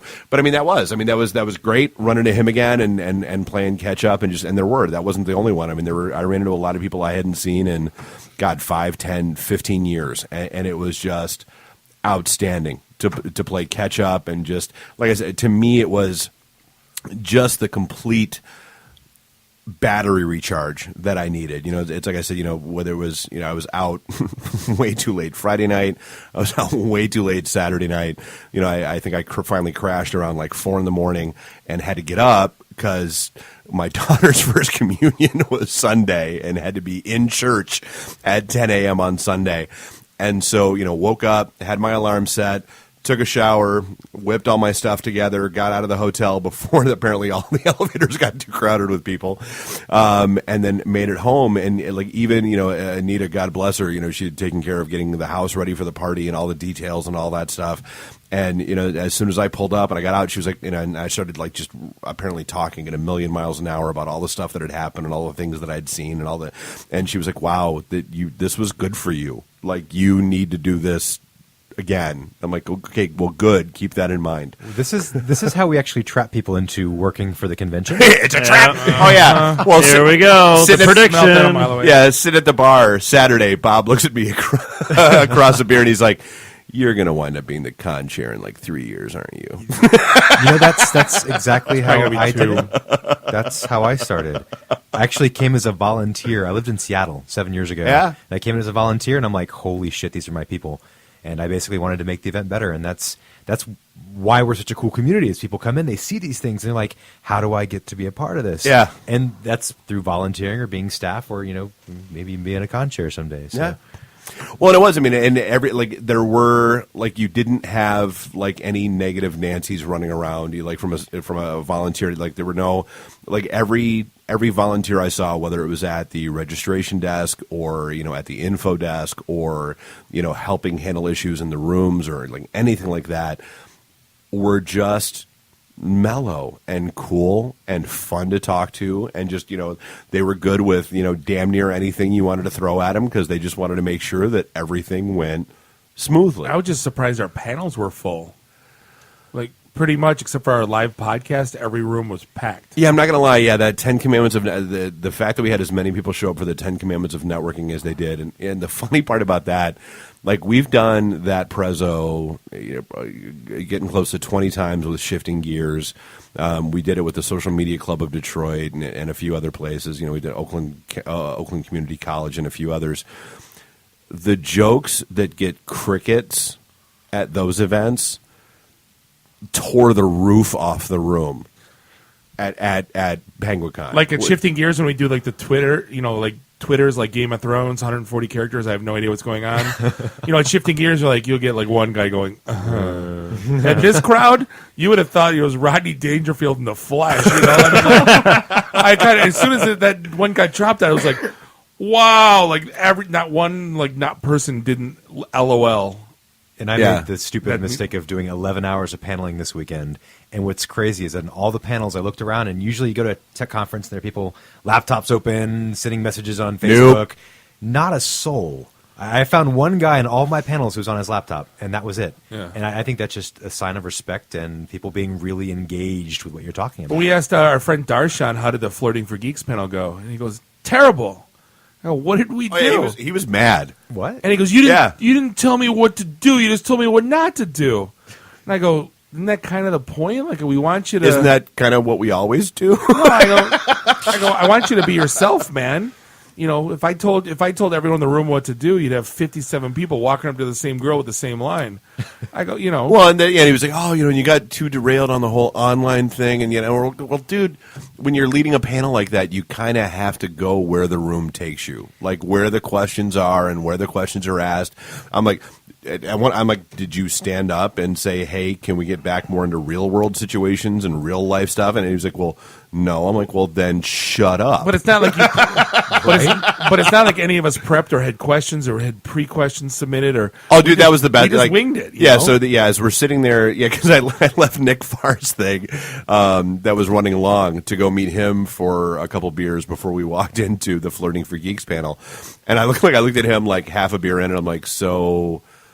What are we doing with this? Wait, you guys are telling me you did not prepare for a panel? No, I'm kidding. I don't think I wrote either myself all weekend. It's good. And it was, no, we'll get up there, we'll wing it like we always do, and we'll see what happens. Hey, good questions, right? People were asking tons of good questions, and it was a good discussion. It was very, interactive, I'd say. That was, and there were some, it was, you could tell with the, hey, how to get a career in IT.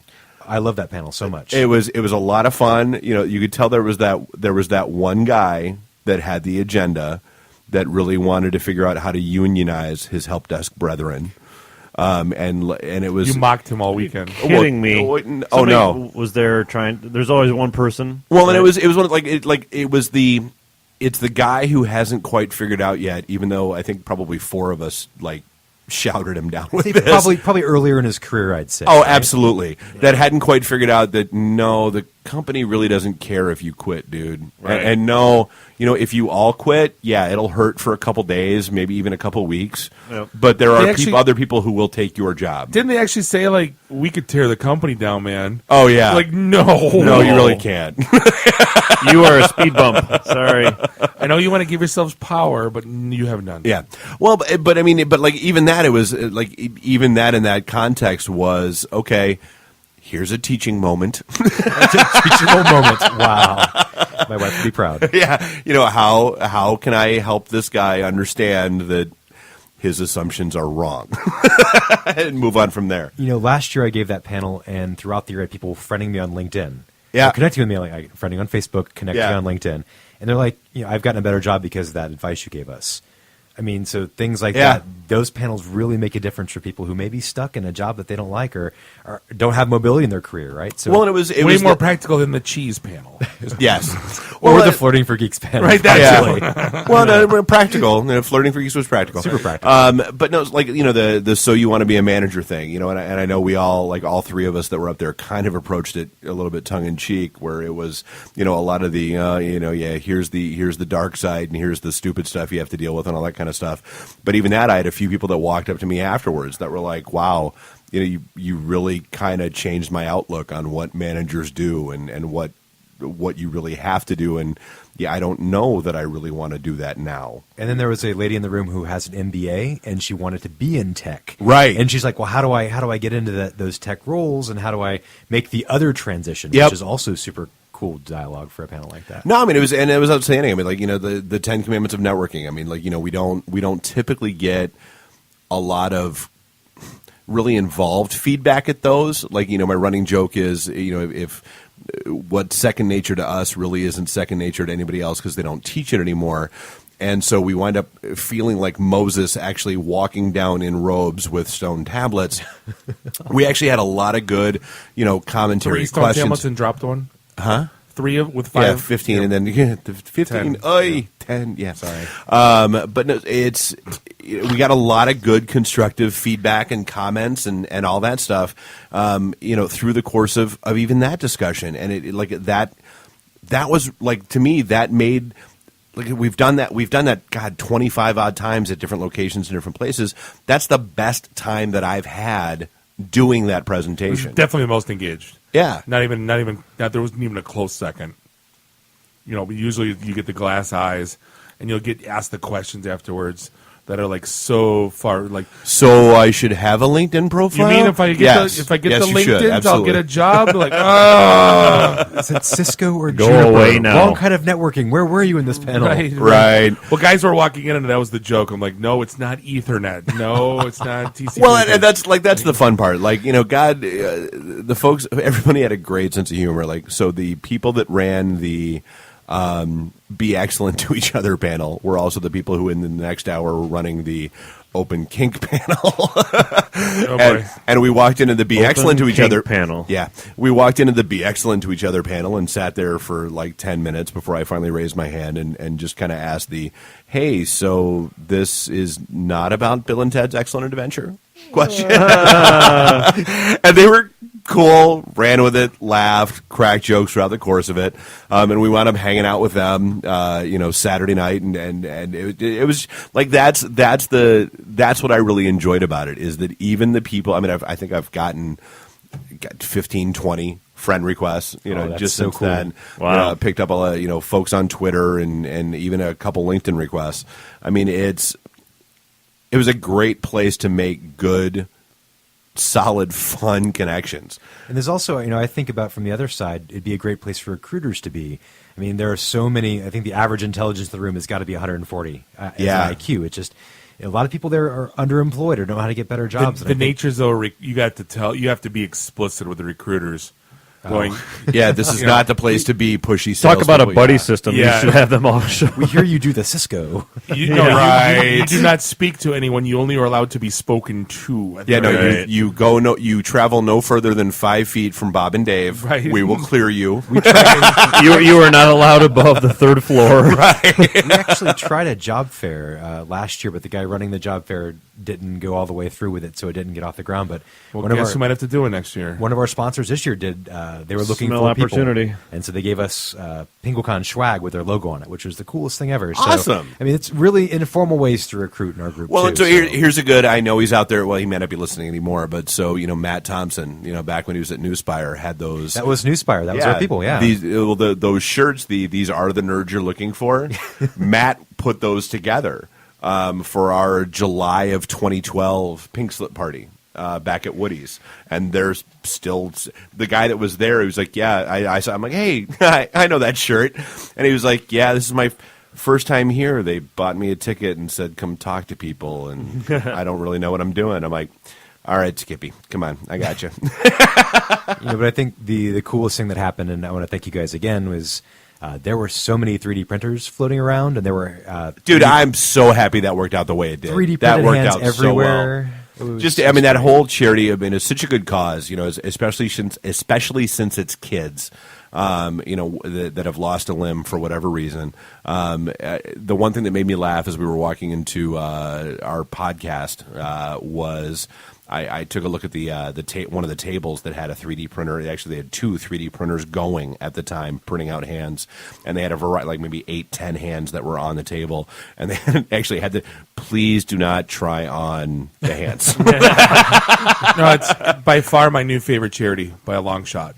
Yeah, we raised $1,000 from this weekend, which I was really, really pleased by our group and what they did. So just the fact that you can, change the outlook of a kid. I read a thing today on Reddit about she's taking her 3-year-old kid to get his eye removed, and she looking for a support group, right? And everyone's just saying, hey, eye patch pirate day, you can make this fun, it doesn't have to suck. So all of a sudden, kid doesn't have his right arm, and all of a sudden he's got a Darth Vader droid arm. It's now you're the coolest kid in school. You know what I mean? It doesn't have to suck. You're taking these things that, it was so bad. Now, and again, you're making it affordable. You're buying these things from... I feel like the light bulb just went off. That's kind of the Penguicon theme. No matter how awkward or outside of everything you feel, there's someone there for you. And then it's okay.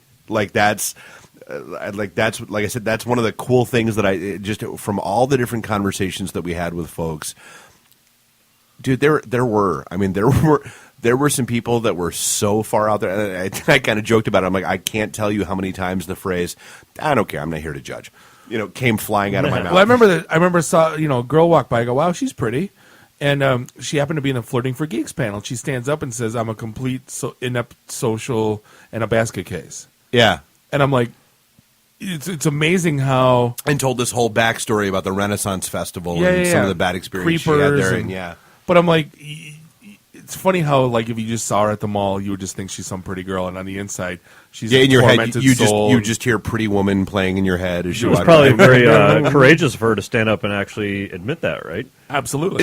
And that's the kind of, I mean, that was where like some of the panels went a little bit sideways, and they were still dealt with and handled really, really well, because I mean there were some people that tried to make things extremely personal and extremely about them. All about me. Well, no, not from that context, but just the okay, I'm in this room and I feel like I have a platform now, and so I want to espouse whatever it is that I want to get out.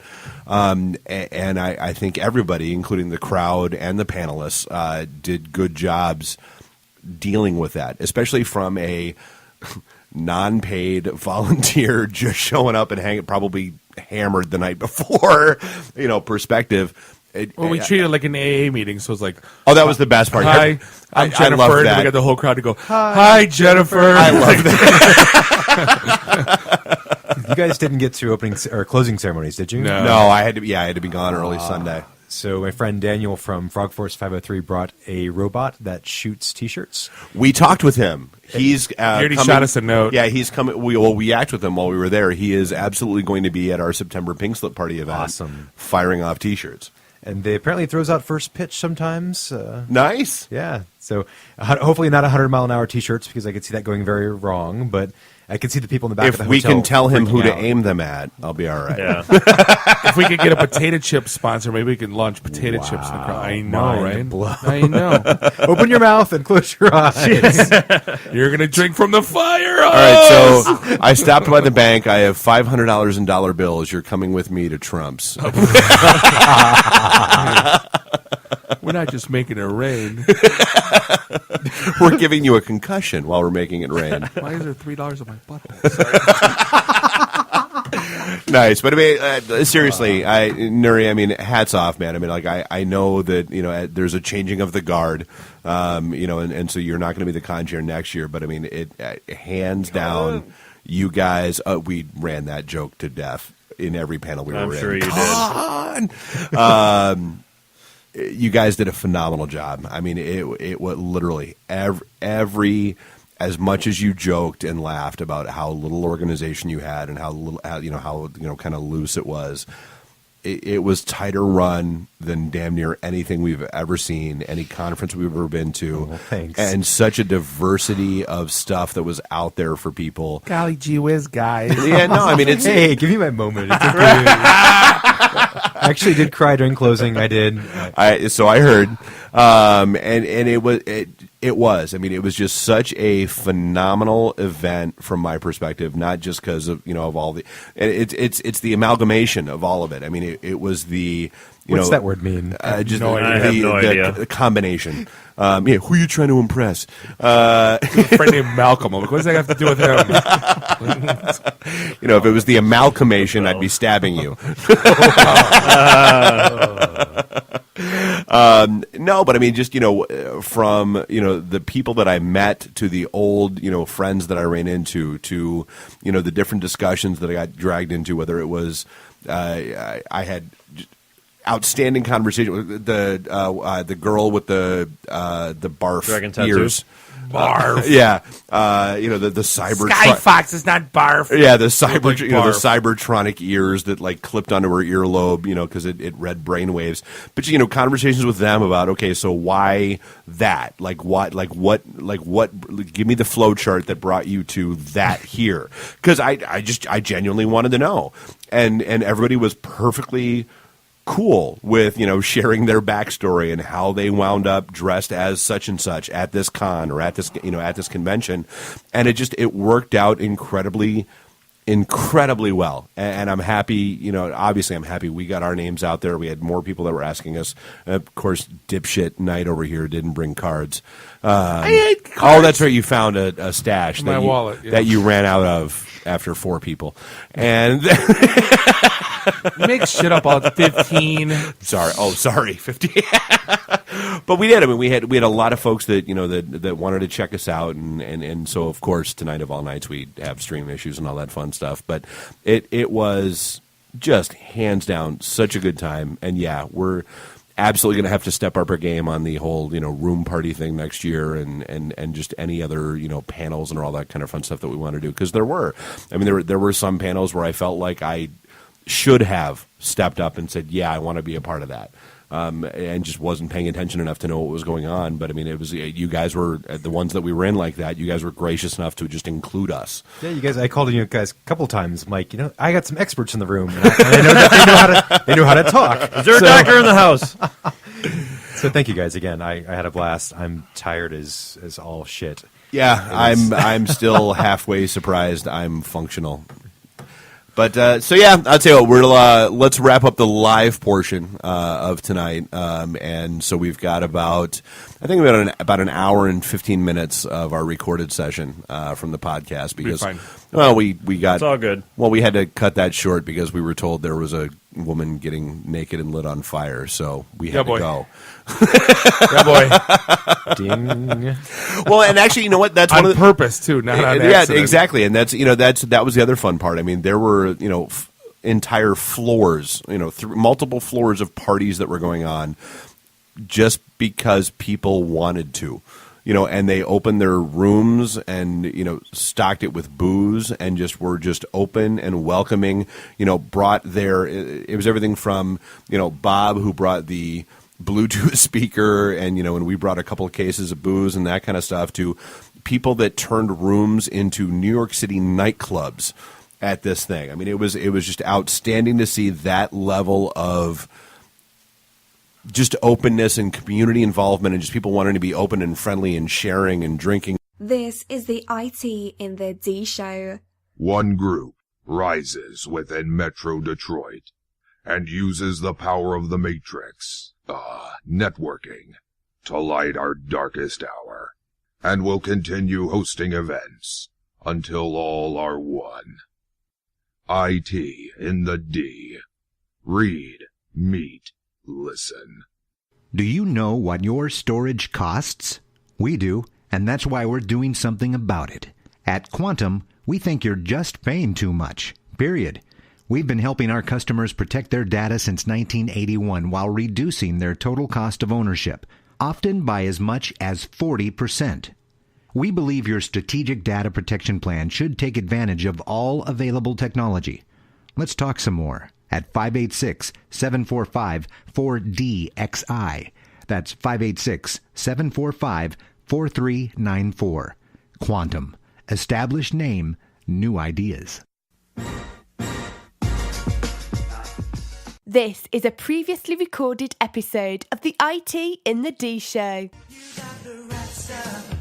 All right, well, hey, we're broadcasting live from Penguicon in the Southfield Weston. Well, we're recording live. Oh, that's right. Let's be honest with people. All right, fine. We're not broadcasting live. We're usually broadcasting live. We are. We're recording live Recording from Penguicon in the Weston Hotel, beautiful Southfield, Michigan. This is the IT and the D Show. As always, we're hosted by Bob the Sales Guy, Dave the Geek. Find us online, itandthed.com. Like us on Facebook.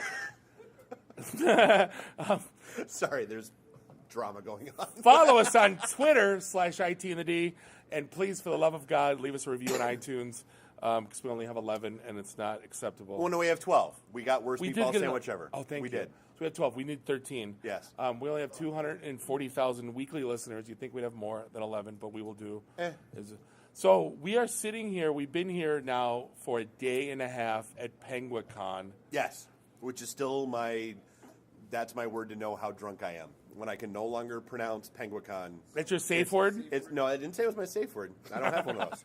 I'm just saying when I can no longer pronounce Penguicon, it's time for me to stop drinking. I'm not going to lie. I don't know about you guys, but I'm 100% mind blown. And I told Nuri this today on how... Dude, I'm home. Well thought out and organized and how thoughtful and cool and polite and awesome everyone is. He's not here. You can stop sucking him off. I told that to him to his face, though. No, but like, I love you, Nuri. I have a thing with the bartenders, and I would say, "How's everybody treating you?" And it's just kind of my icebreaker for bartenders. And he goes, Friday night, the businessmen, I get shit from them, and they're always not, nothing's ever right. He goes, I'll tell you what. And he goes, one guy was kind of meh with me. Everyone else, so polite, so cool. And I go, I think this is awesome to bring 2,000 people here, and everyone's nice and cool. And there's something for everyone. I don't care whatever you're into.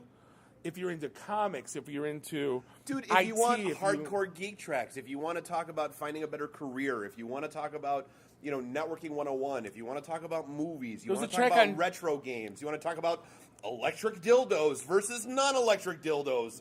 Apparently there's 2 separate tracks going on right now about that. There was a track on cheese. Which I'm stunned you weren't running. I missed it. I'm so angry. I don't know what the hell I was doing. There's Geek Prom going on right now. Yeah. I didn't even spend 1 second in the retro gaming. That's my thing. Like, I've been playing Nintendo 64 nonstop for like 3 weeks since I reinstalled it. I have not touched one retro game, and I'm like, I don't have enough time. Like, I feel there's too much. So much. I don't like. This could go on. It's all too big. Week. It's just way too big.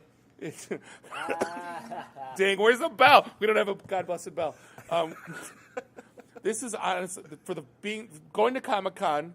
Comic-Con's kind of like your entry level. It's very it's pop culture 101. You can bring families, you can bring whatever. Well, and we go for different reasons than a lot of other people go. I mean, we go for the 80s D-list celebrities to get them drunk and hang out and hear stories from the 80s that we care about, and we're the only ones that care about.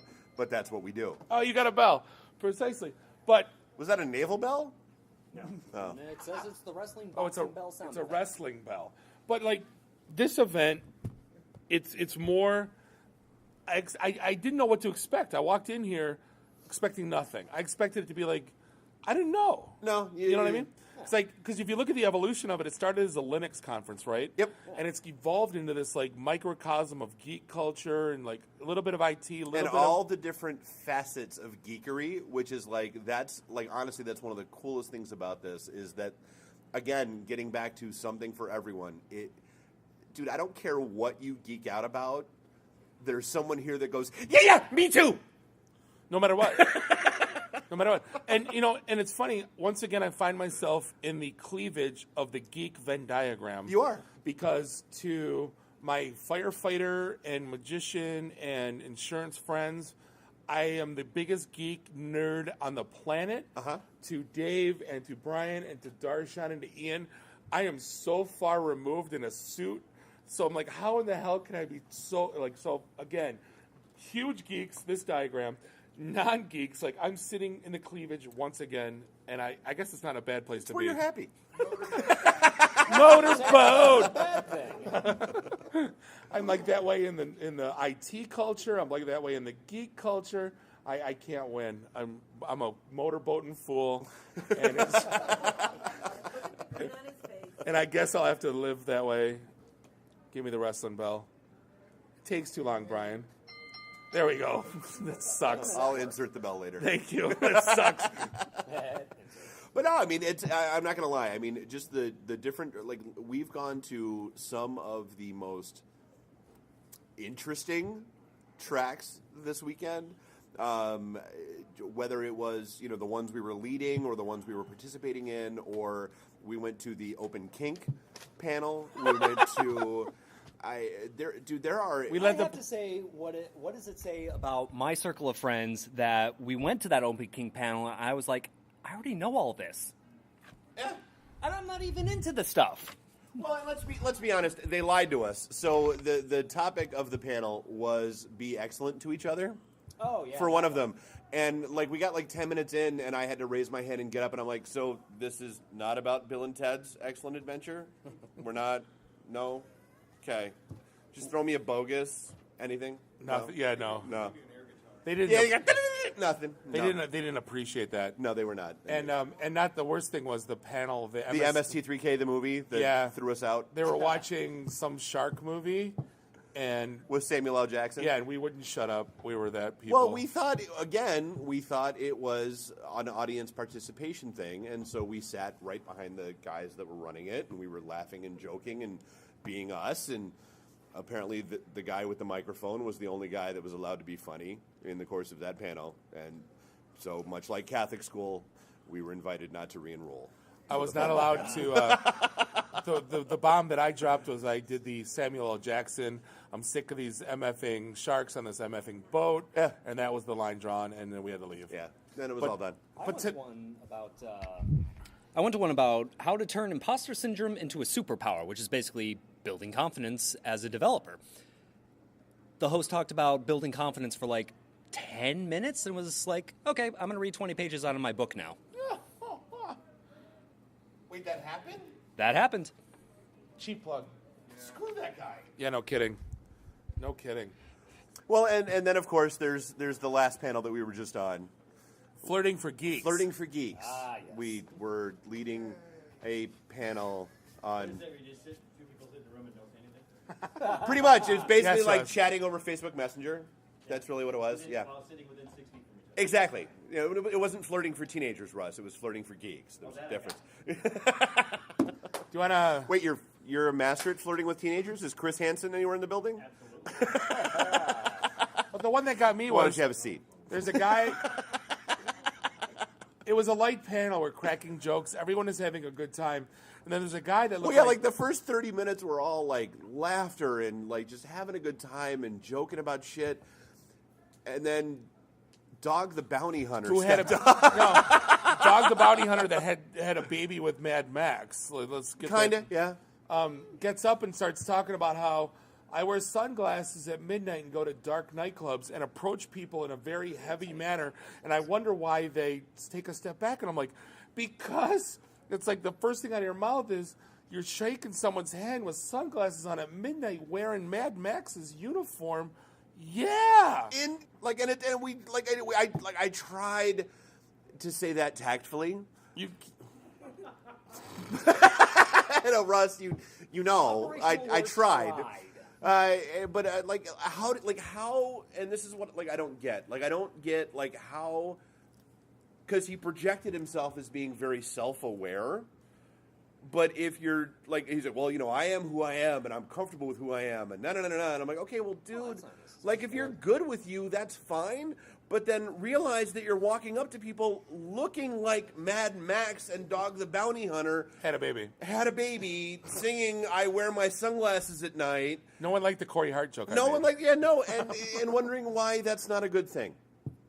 And it's like we caught shit last night because we were wearing sport coats, right? People thought we were cops or suits. Dude, I'm wandering to room parties with bottles of booze, and people were like, "What do you guys want?"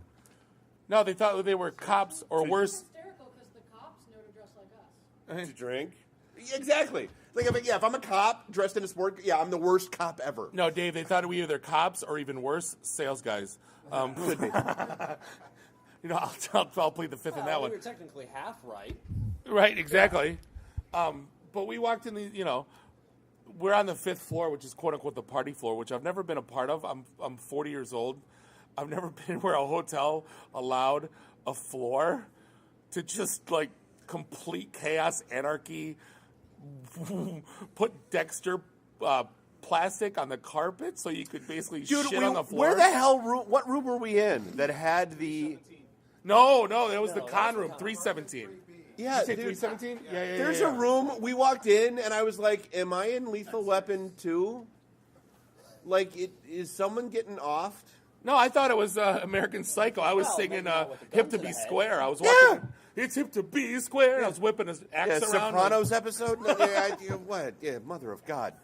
But I think they're happy with us. We brought 5 kegs of beer and a case of alcohol. Did we ever find the kegs? Yes, they're in the console. Yeah, there's 4. That building a career in IT was really, really good. I thought that was really useful. Oh, that was actually a good one. Which one, the building career in IT? Yeah, building a career in IT was really useful. I mean, I already have a career in IT, but it was still informational for me.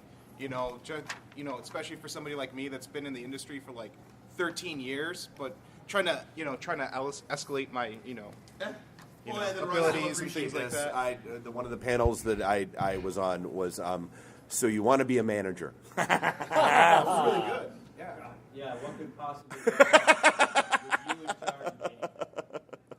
Actually, I sat in that panel. It wasn't bad, and it was more or less how management sucks, and how everyone hates it, and how I wish I wasn't and how my manager's an asshole, and here's why.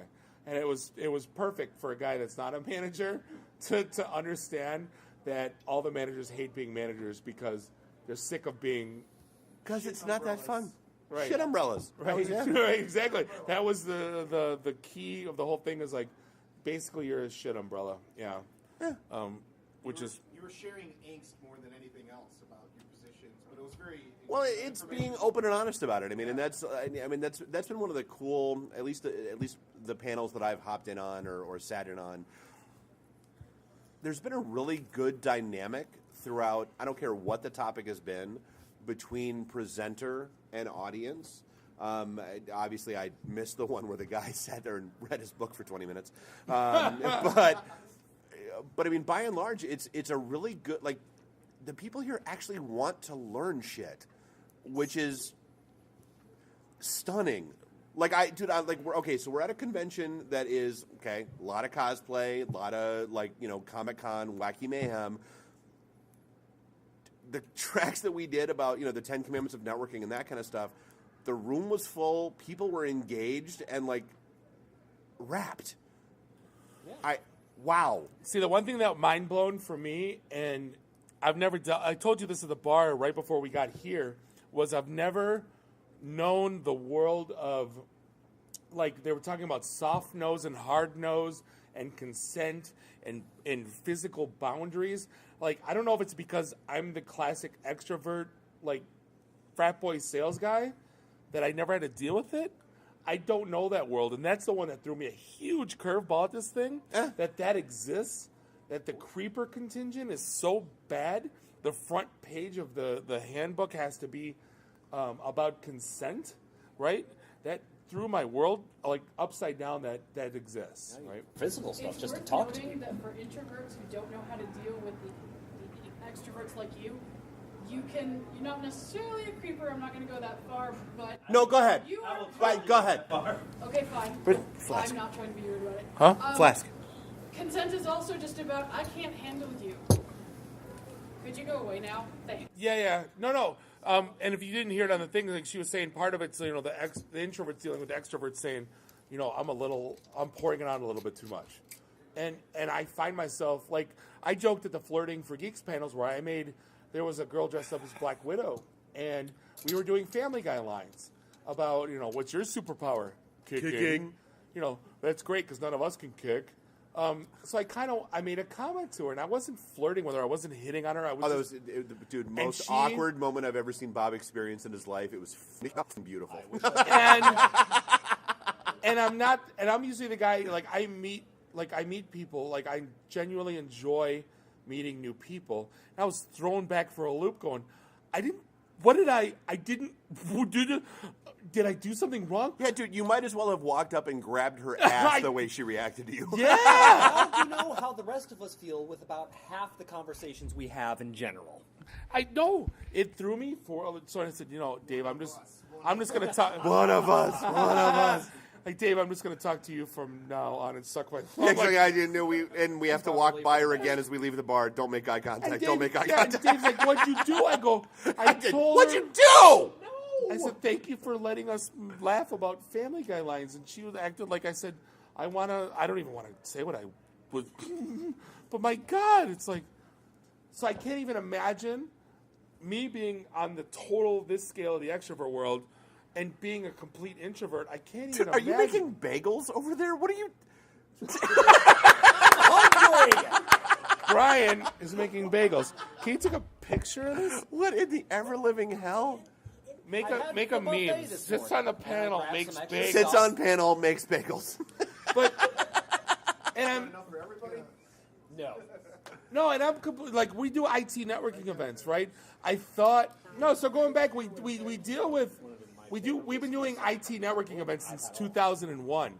We thought we understood the extrovert versus introvert crowd, right? We thought we were we understand it in our context. In our context, we created a safe zone So, like, if you're in IT, you can come into our group and not be bombarded by sales guys. That was a very, very, very important big deal for us in our community. Except for Bob.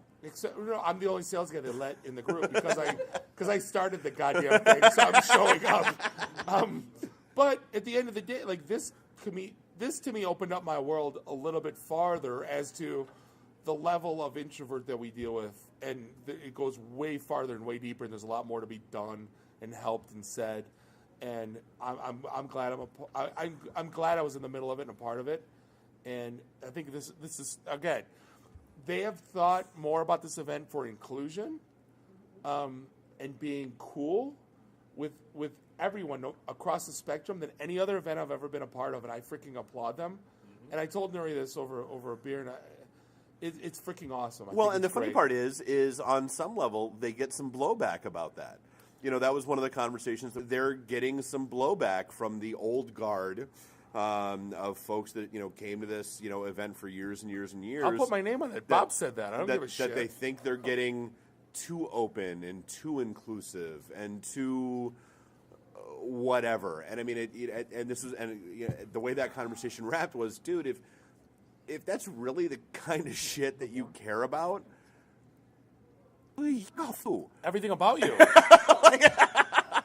Everything about you. Yeah. All right.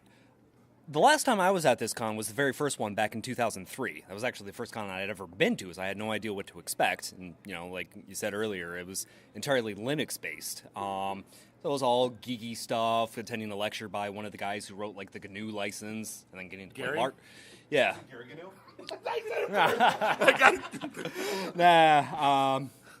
I didn't get into LARP with him. That was a lot of fun. I made a friend that I stayed in contact with for like 10 years afterwards. So it's changed a lot, obviously, since then. And I gotta say, I think it's gotten a lot better. I mean, I think it's funny too that we heard another bomb drop that, you know, they made a big deal about having a gender neutral bathroom on the second floor, and for all of us, we were like, "Thank you, that's freaking great." Every facility in the world has a family bathroom, that's basically Gender what that neutral. is. Correct. NBD, apparently they threw a hissy fit and nixed it. And, yeah.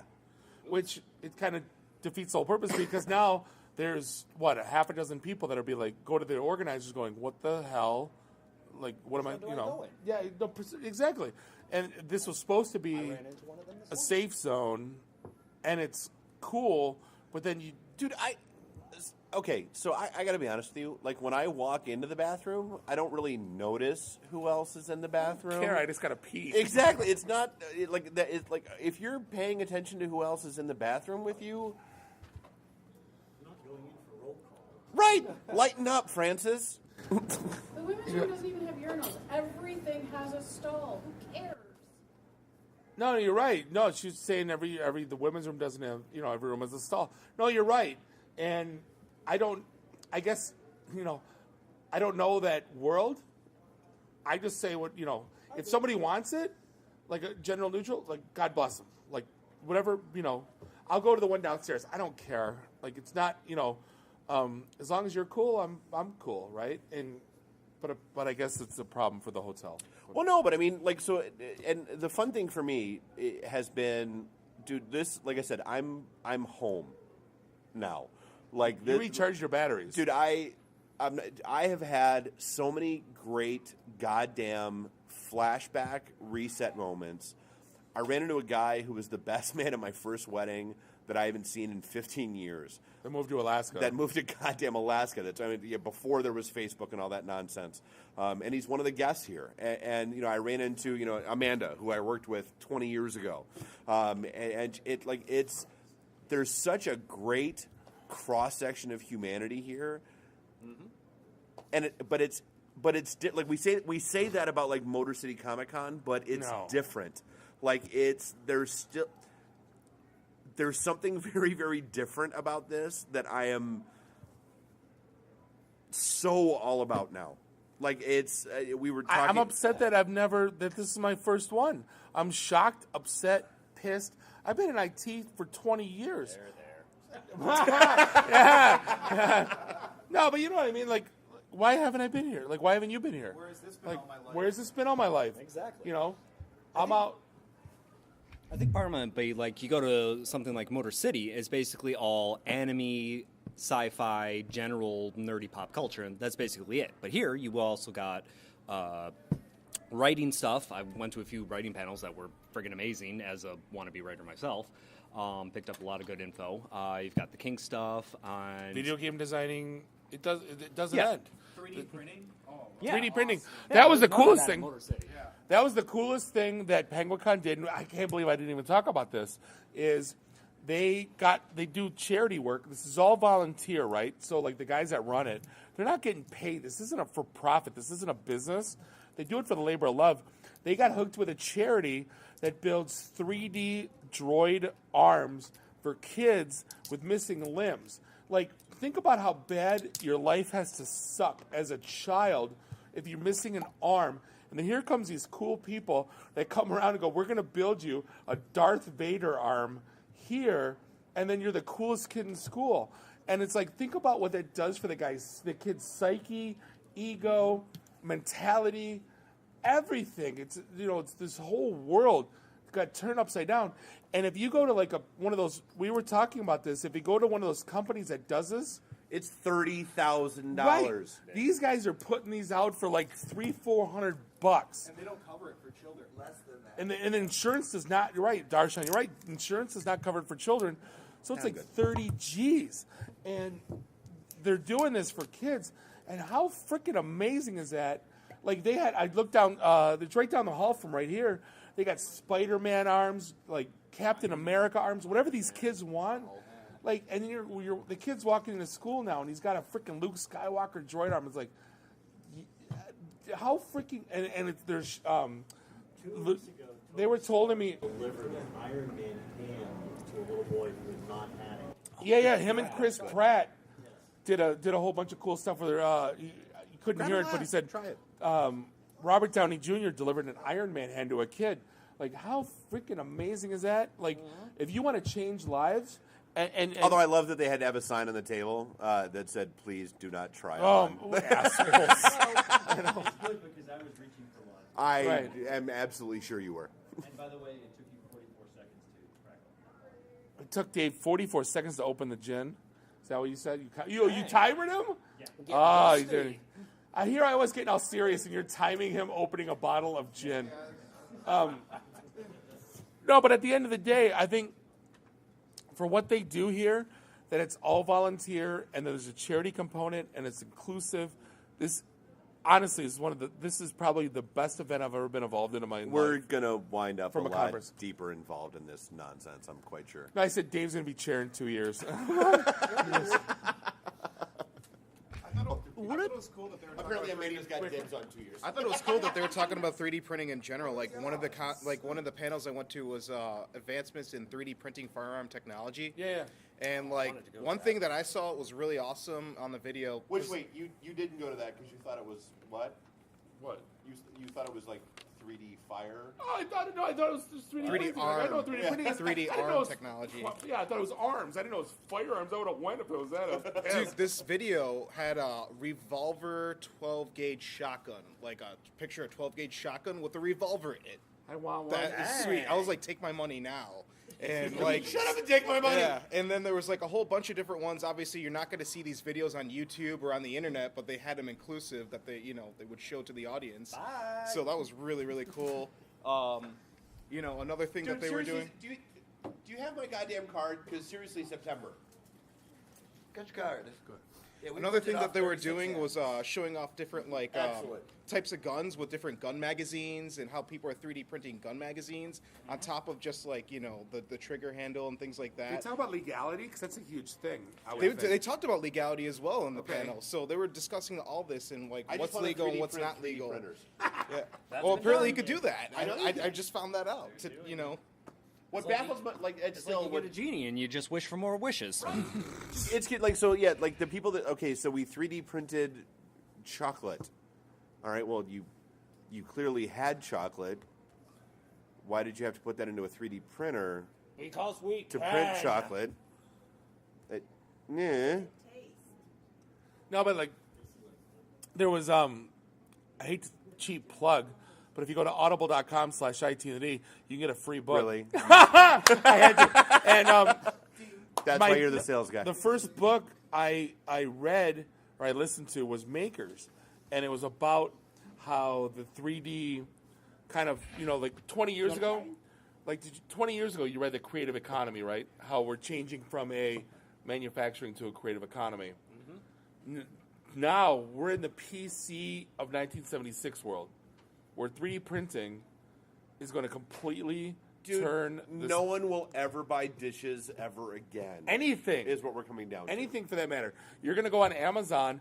You're going to order. Do I put them in the dishwasher or just 3D print more? Or just break the son of a bitch? Right. But I mean, with the 3D printed firearms, pull and then print your dishes. Right. One of the greatest things is that I could pick these people's brains about what it is what it takes to do 3D printing. Like, I had no other place to go to, any time place before this that I could learn about.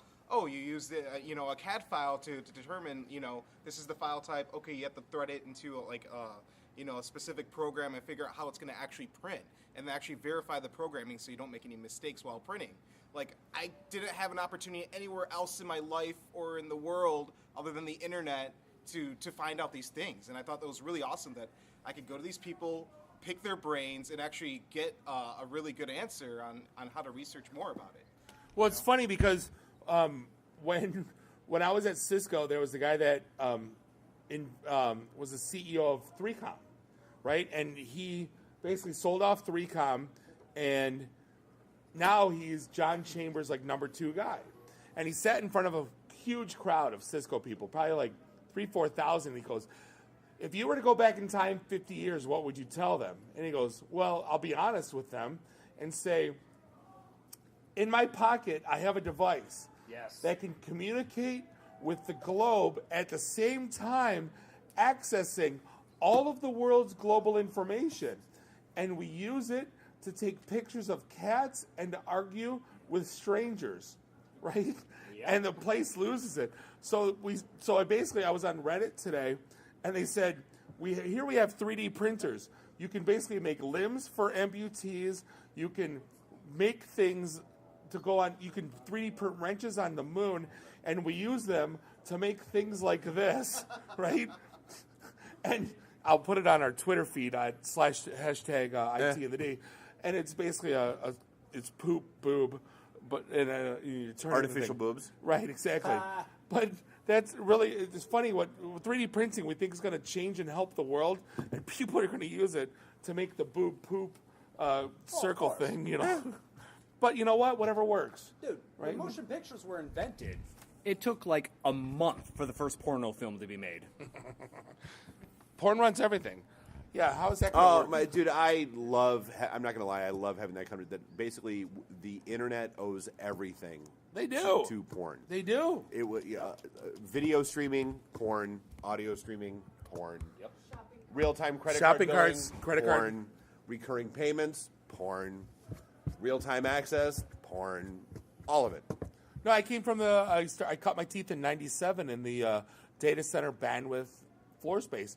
Half my customers hosted porn, and they all, and I had a long talk. Because that was back when people actually paid for porn. That was. I know, and I had a long talk with people about ethics, and I said, we have an acceptable use policy. We have terms and conditions. I'm selling floor space and the ability for them to put servers in racks, right? If they're accepting the UAP, if they're putting racks on our racks, that's not a problem. I was waiting for that one. No, but if they're the acceptable use, if they're working within that, what the hell do I don't care? I see green blinking lights. Life's good. Yeah, exactly. Check's cleared. Life's happy. Check's good. Check did clear a lot. Paid for my condo. Hi. How we doing? Hello. So what the hell else is going on with Penguicon? Dating in the 21st century was really good. I thought you said it was horrible. No, yours was horrible. Oh, the flirting for geeks the was one horrible. after that was really, really good. They really taught me some good ideas on places where to date, like coffee shops, and don't go to the movie theater. Hang on. Hang on. Why would you go to the movie theater to flirt with people? See, Darshan, hold on. These things. Darshan, pull up a chair because I want to talk to you about this whole flirting for geeks thing. Like, So Darshan flat out told us that the Flirting for Geeks panel sucked. and we were awful. And we were horrible. And Way to be a friend. Just being honest. We That's had what a no friend value. does. So no, hold on. So we built a IT community on not telling you what to do, but telling you what not to do. Don't be that guy. It's been our trademark. So here we are sitting in the Flirting for Geeks, and we're basically saying, here's what you don't do. Here's what you don't do. Be yourself. Be yourself. Be yourself. And Darsha comes out going, well, you didn't tell me what to do. I'm like, dude. We told you what not to do. We gave you like 47 examples. I already know what not to do. That's why I'm still single. But if you knew what not to do, you wouldn't still be single. I'd rather know what to do, examples of what to do. You know, for example, like that one panel that I went to, which was dating in the 21st century, which was after yours, in the same room. You know, they taught me how to fill out my OK That was apparently Cupid far profile. better than us. It was really useful. Yeah, it was. They gave me good examples. That's of what they get for where to asking date. two guys who've been married for 20 years to be on a flirting panel. Jesus Christ. They gave me good examples of where to date, how to fill out my OkCupid profile properly, so, you know, how to communicate with others. You bitched at us because that panel got into online dating and you didn't want anything about online dating. But you didn't get, Hypocrite! You didn't talk about touching base. Hypocrite! You didn't talk about both sides, you know, in person and online. You know, it was one or the other. You know, mostly it was online. You know, and it stemmed from that dog the bounty hunter conversation more than anything else, and that's what I didn't really want. I didn't want one guy taking over the panel wasn't cool. No, we knew it was inevitable. Yeah. We knew it was inevitable. But that was another one where it's difficult because, again, you have so many different personalities in the spectrum, right? You have from the farthest to the left to the farthest to the right, and there's no perfect answer. When we sat on that panel, I go, "What are we talking about?" It's like, I don't know. And let's Dude, teaching somebody how to okay, I'm not cards on table, dude. Walking into a panel discussion and expecting to get a concrete blueprint on how to flirt is no different than walking into a panel discussion and expecting a concrete blueprint on how to live your life or how to be a developer. Because dude, what kind of developer do you want to be? Who do you want to flirt with? Who do you want to have a relationship with? There's so many goddamn variables throughout that entire process. Mm-hmm. It comes down to the basics that we were trying to get out in our thing, which was be you. At the end of the day, dude. Not only that, be okay with rejection. Well, exactly. That was my thing. At the end of the day, I don't give a. So dude, no, I don't know who you are or any of that other nonsense. This, I'll edit the shit out of it later. We have a no F-bomb rule. Right? If you're not finding someone who's good with you as you are, move the fuck on. That's reality 101. Dude, you have to find somebody who's just as good with you and all of your weirdness and all of your foibles and all of your baggage as you are. That's the key. So, like, that's what we were trying to convey. Like, we can't. Like, I met my wife. We can't tell you what to do. We can only tell you what not to do, which is don't try to be somebody else. Don't try to be something you're not. And don't go looking penub in all the wrong places. Don't go chasing waterfalls. Don't go chasing waterfalls. No, please stick to the rivers and the lakes that you're used to. See, now, I don't believe in the soft no, Darshan. Well, you know, in that Dating of the 21st Century panel, I learned about how the female perspective is always told to give a soft no and not a hard no. No, because then you're and Lloyd. That's wrong. Then dude. It's wrong, but no, because then you're Lloyd Christmasing all the guys. So you're saying there's a chance. So you're saying there's a chance. No. Dude, Nancy Reagan, 1983. No means no. It's just bad. say no. Life's bad. But it happens. It's bad. And you know, I met they would say, "How did you guys meet?"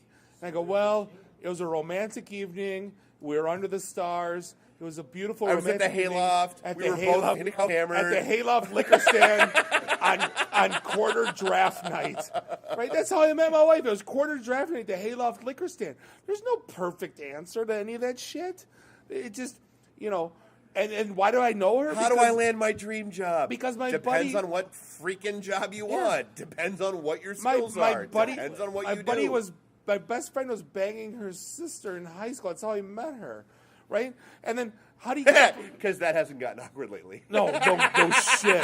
But then how do you get the perfect job? I said, I use I got a job with Hewlett Packard using a Microsoft With template file, resume. new resume, top left, go. On Monster, right?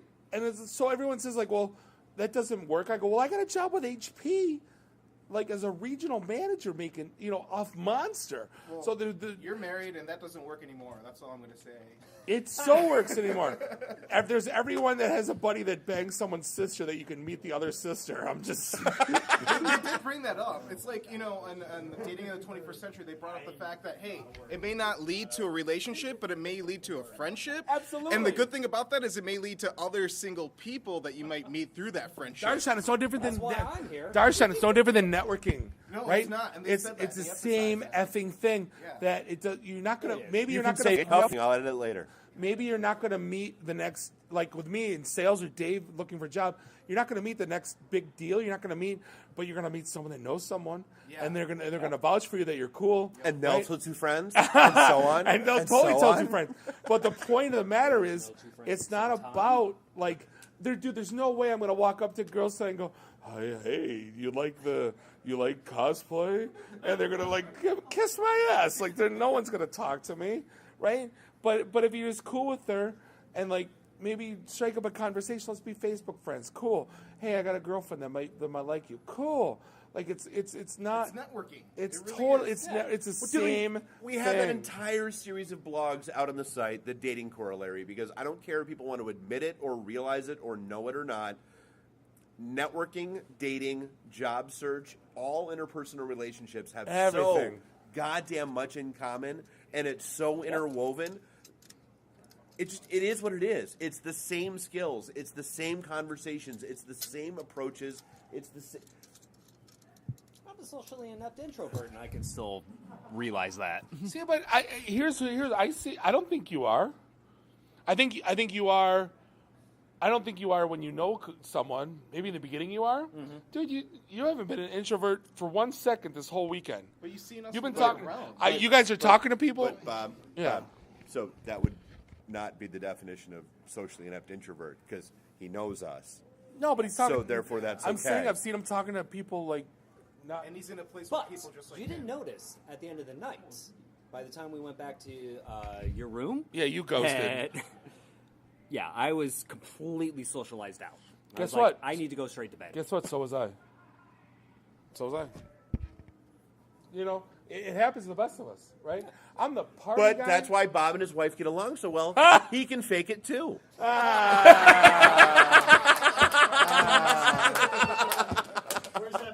No, but, I mean, the point of it, and I'm trying to be serious here, is when I throw parties at my house, yeah, they go till 3 a.m. There's people that vomit, and it gets crazy.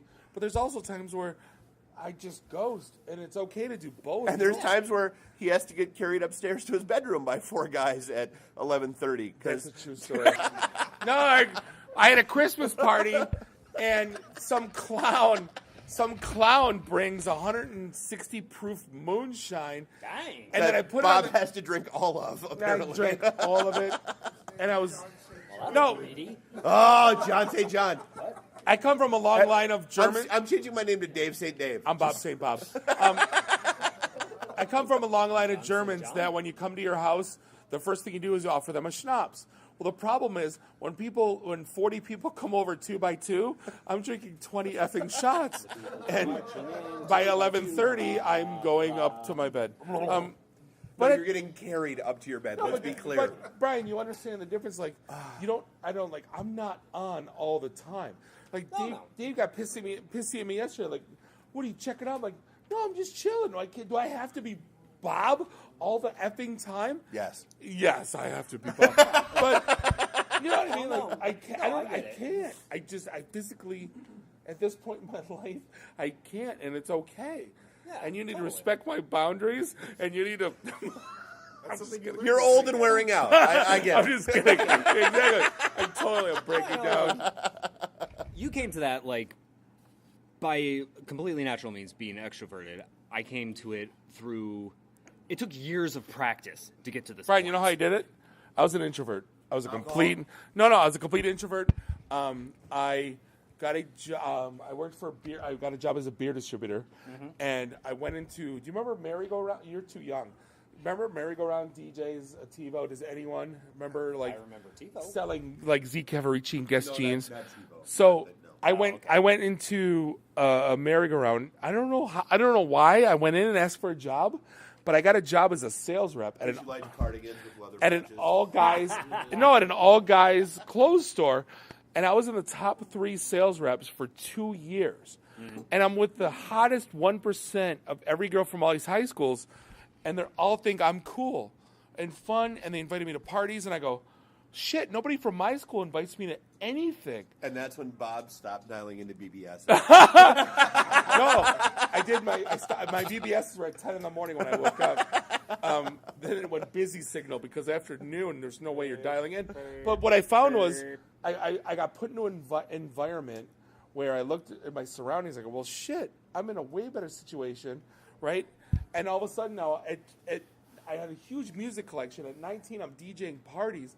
Now I'm like, and everyone's coming up to me. So I'm like, my key to this is me do things, come to me instead of me, But then it went both ways. So that was my, dude, you have no idea how much of an introvert. What? How does that go both ways? No, but then I went out. Me do things, come to me. How does that go both ways? No, but then That's learned. both going that way. God bless it. Stop talking. Quit analyzing my words. But you follow what I'm saying, though. Oh, no, totally. Is I had a similar experience when I joined the Army because obviously you have to be social and you're being pretty much crammed like sardines, both socially and physically sometimes with other people. And it took a few years while I was in to finally start to understand, but at a certain point I realized I need to just be able to even engage in small talk with people. I mean, just at least pretend to be interested in things I couldn't care less about. We're all we're all eating lunch. Back to dating. And that's okay. Right. We're all out eating dinner or something. It's like the game is on or something. I couldn't care less about it, but the other guys around me are totally into that. I'll be like, yay, go that team. Or ask some basic questions like, how's that guy's my career city going? trounced the sports team from the other city. Exactly. Huzzah! No, but you realize, I wrote, Baby steps. we joke about this all the time, and granted, I've been married since 2002, but if I ever dated a girl that liked country music, I'd dump her. And if I was single today, And who wasn't a PA and you shit your pants in her car, she would dump what?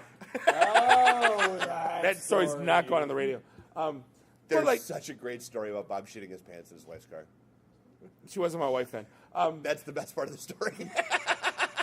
But the point of the matter is, I totally lost my train of thought and kissed my ass. Your payback's a bitch. I just want you to know this. Hey, talk about the robot build. The T-shirt throwing robot. So September, our pink slip party, we're going to have a T-shirt shooting robot. I'm so happy. What T-shirt's going to be thrown? Ours. Which one's ours? The Nerds with Attitude. Oh. Isn't this normally the type of thing that you have Hooters waitresses doing? Wait. Isn't this the sort of thing that you normally have Hooters waitresses doing? Even their jobs are being replaced by robots. Which one's Hooters? Yeah, shooting T-shirts off at people with those little can things. They do it at like sports games and stuff. They shoot T-shirts at Hooters? I don't know. I haven't been there in a while. The hell Hooters are you going to? I did just go to Twin Peaks. Yeah, I went there too. It's like lumberjack Hooters. So we've come to what is it? Tilted Kilt. Yeah, is Scooters. Scooters because it's Scottish Hooters. Right. So what is Twin Peaks? A lumberjack Hooters. So looters? I don't know. No, it doesn't sound funny. Lumberjack Hooters. Twooters? Hooters. I'll think of something funnier, but lumberjack Hooters. That's the funniest right now I got. Okay. And the amazing part about that place. That Tallywhacker's place. Which, by the way, fail for not naming it Pythons. Peckers. Like, dude, Peckers! Like, if you're going to open, like, a Hooters that's guys, just name it Pythons and be done with it. Peckers Chicken Shack should have been. Peckers? Really? Yeah. Should have been Peckers. No, we've been talking about that for years. It should have been Peckers. Am I right, ladies? There's two ladies. Three. They know nothing from the crowd. No, there's a Hooters for girls. Cricket. Tallywhackers? Cricket. Is it called Tally? What is it called? Tallywhackers. Would you go to a sports bar called Tallywhackers with like good-looking dudes, especially not us, like with their shirts Definitely off, not giving us. you chicken wings. Would you go? Depending on how hungry I was. See, now you're going to go to Pizza Hut depending on how hungry you are. So that really doesn't answer my question. Yeah, no, we're getting nothing. Depends on what the hunger's for. Exactly.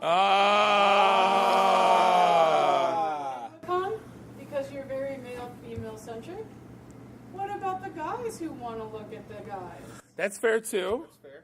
Again, not here to judge. I saw a lot of girls looking at other. No, and sometimes I just want some GD chicken wings. Like, I don't really care who's giving it to me. Exactly. Like, That way too, which is why I don't go to Well, 'cause, dude, they're but hit. here's No, the I thing, like dude, them. Like, okay, cards on table. The last 3 times we have been in a Hooters together, we've spent more time mocking the waitress all we ever do. than we have anything else. And for the service being crappy, and for the wings being too greasy. Right. No, I agree. There's like the hit and miss, you know. Because, well, the last one was the 18-year-old who had a kid who didn't understand why her parents didn't trust her. God, don't stop telling me stories. Because she was the... We're we so have to go to that. We're almost done now. Any questions? Anyone? Bueller? Is there any? Yeah, this is live. We got a couple minutes. If anyone want to ask us any live about the show. Favorite part of the con so far? Go.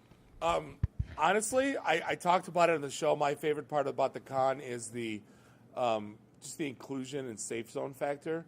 Like I think like the thoughtfulness. Like I told Nuri, like I've never seen a conference being more thoughtful, being more mindful of the living everyone, of everyone that's here, not just the majority, but the minority, the subset of the subset. The niche within the niche within the niche. The niche. They thought about everything, and they made it cool for everyone to come and to feel safe and to enjoy it. And I can't think that I can't gloat and talk about that enough. I'm going to write a blog about it when I go home. I am a good one finally. Not a don't be that guy or how to suck at. Or actually, I'm how to suck at a conference, Penguicon. It's that'd be Penguicon. The end. Right. Exactly. Yeah. Exactly. But I mean, it's been I couldn't be more impressed. In general. Yeah, honestly, so mine, it's running into the guy who's one of the featured guests here, who was the best man at my first wedding 20 years ago. That's pretty goddamn epic. Like the small world factor that I've had, because again, I've kind of gone to the dark side for a long, long time with everything that I've been doing. Do you like the cookies? We have cookies, but like this is, dude. I told Bob this morning, like I've been so re-energized just from yesterday and last night, and just the stuff that we've done so far. Like this is like dude didn't sleep last night. Look at him right now, dude. I was up till 4 a.m, just like having random conversations with people. Like this is home to me. Like this is where I was when I was what I was. Like that. Was that a band? Was not was. Yeah, Walk the Dinosaur. Boom boom shakalaka like a boom. Song sucked. But like when I was at my peak geek, this is where I would have been, and being here now makes me happy that I'm here now. Just 'cause, I mean, like again, whether it's Amanda or Farrah. Well, I feel the same Dude, way. it's like I said in one of the job panels that I don't know when it happened that I somehow along the way became the master of goddamn Vizio. That's where I that's where I went in my life and in my career. You were always a master debater up until this point. Yeah, you're a cunning linguist. But this crowd, this environment, these panels, this is where I was when I was happiest. And come hell or high water, there's going to be so much more of this in my life from now on. Like, that's, yes. What about you, Brian? A little more of this. What about you, Brian? Yeah, I've had a pretty great time. The sheer diversity of panels has been pretty awesome. Like today, I started with a science panel, then I went to a writing panel, then your stupid leadership panel, and then back to a writing panel, a networking panel, the wrong panel, back to writing, video game panel, how to talk to girls or something, and then this. So this is going to wrap things up for a... Because you can get with this, or you can get with that. So this is the 88th and a half episode of the IT and the D Show. Find us online, itandthed.com. This will be published out sometime after somewhere. episode 89. Yeah, you will. Like us on Facebook at itandthed.com. Follow us on Twitter /itandthed. Do you have us a review on iTunes, for the love of God, at IT and the D? I got nothing to say. Go get a free audiobook at audible.com/IT and the D. Get some glasses. Get some glasses at Warby Parker /IT and the D. And if you're about to get a mattress at Casper.com /IT and the D. And then Harry Shave Kits. Harry Shave Kits, yeah. If you want razors I think that's important. /IT and the D. Falling Down beer. Oh yeah. All the beer tonight. We've been drinking Falling Down beer. Consuite 317. 5 kegs of Ninja Chicken. 5 kegs of Ninja beer. Chicken. But 4 we'll be live. channels we did. 3 Stop talking. 2 turtlenecks. Kiss my ass. Stop talking. We'll be live this Monday night to do a Penguicon recap again. And we drank way too much. And a beer in a tree. We'll see you later. Thanks for hanging out. This is the IT and the D Show. Beat it. The emergency destruct system is now activated. Conan, what is best in life? To crush your enemies, see them driven before you, and to hear the lamentation of their women. Long live Flash. You've saved your Earth. Have a nice day. I have come here to chew bubblegum and kick ass. And I'm all out of bubblegum. Nice shooting, son. What's your name? Murphy. Make the run. The run. Game over, man. It's game over. It's over, Johnny. It's over. Nothing is over! Nothing! You just don't turn it off! I can't say no, and I don't really want to, so... Well, especially with the back doors open. Yo! Hold up! Time out! Time out! Y'all take a chill. You need to cool that shit out. And that's the double truth. Ruth. Bob loves it in the can. I hope this was as much fun for you as it was for me. That's why I like it in the can. Joe, own the truth.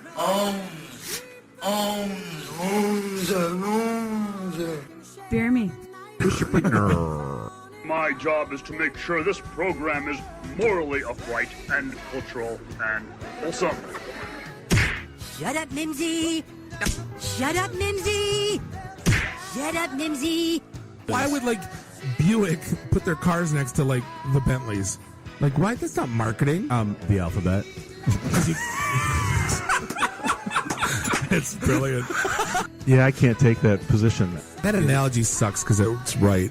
Because you're getting your 8-track tuned up. Are we at a break yet?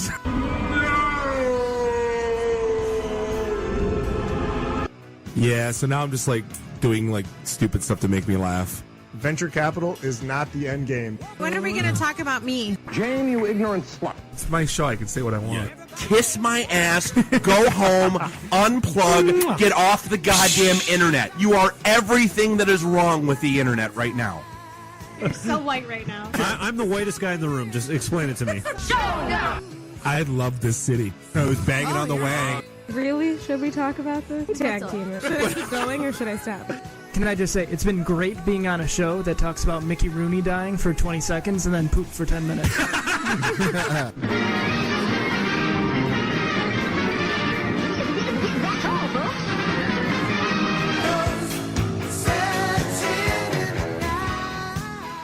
This is a previously recorded episode of the IT in the D Show.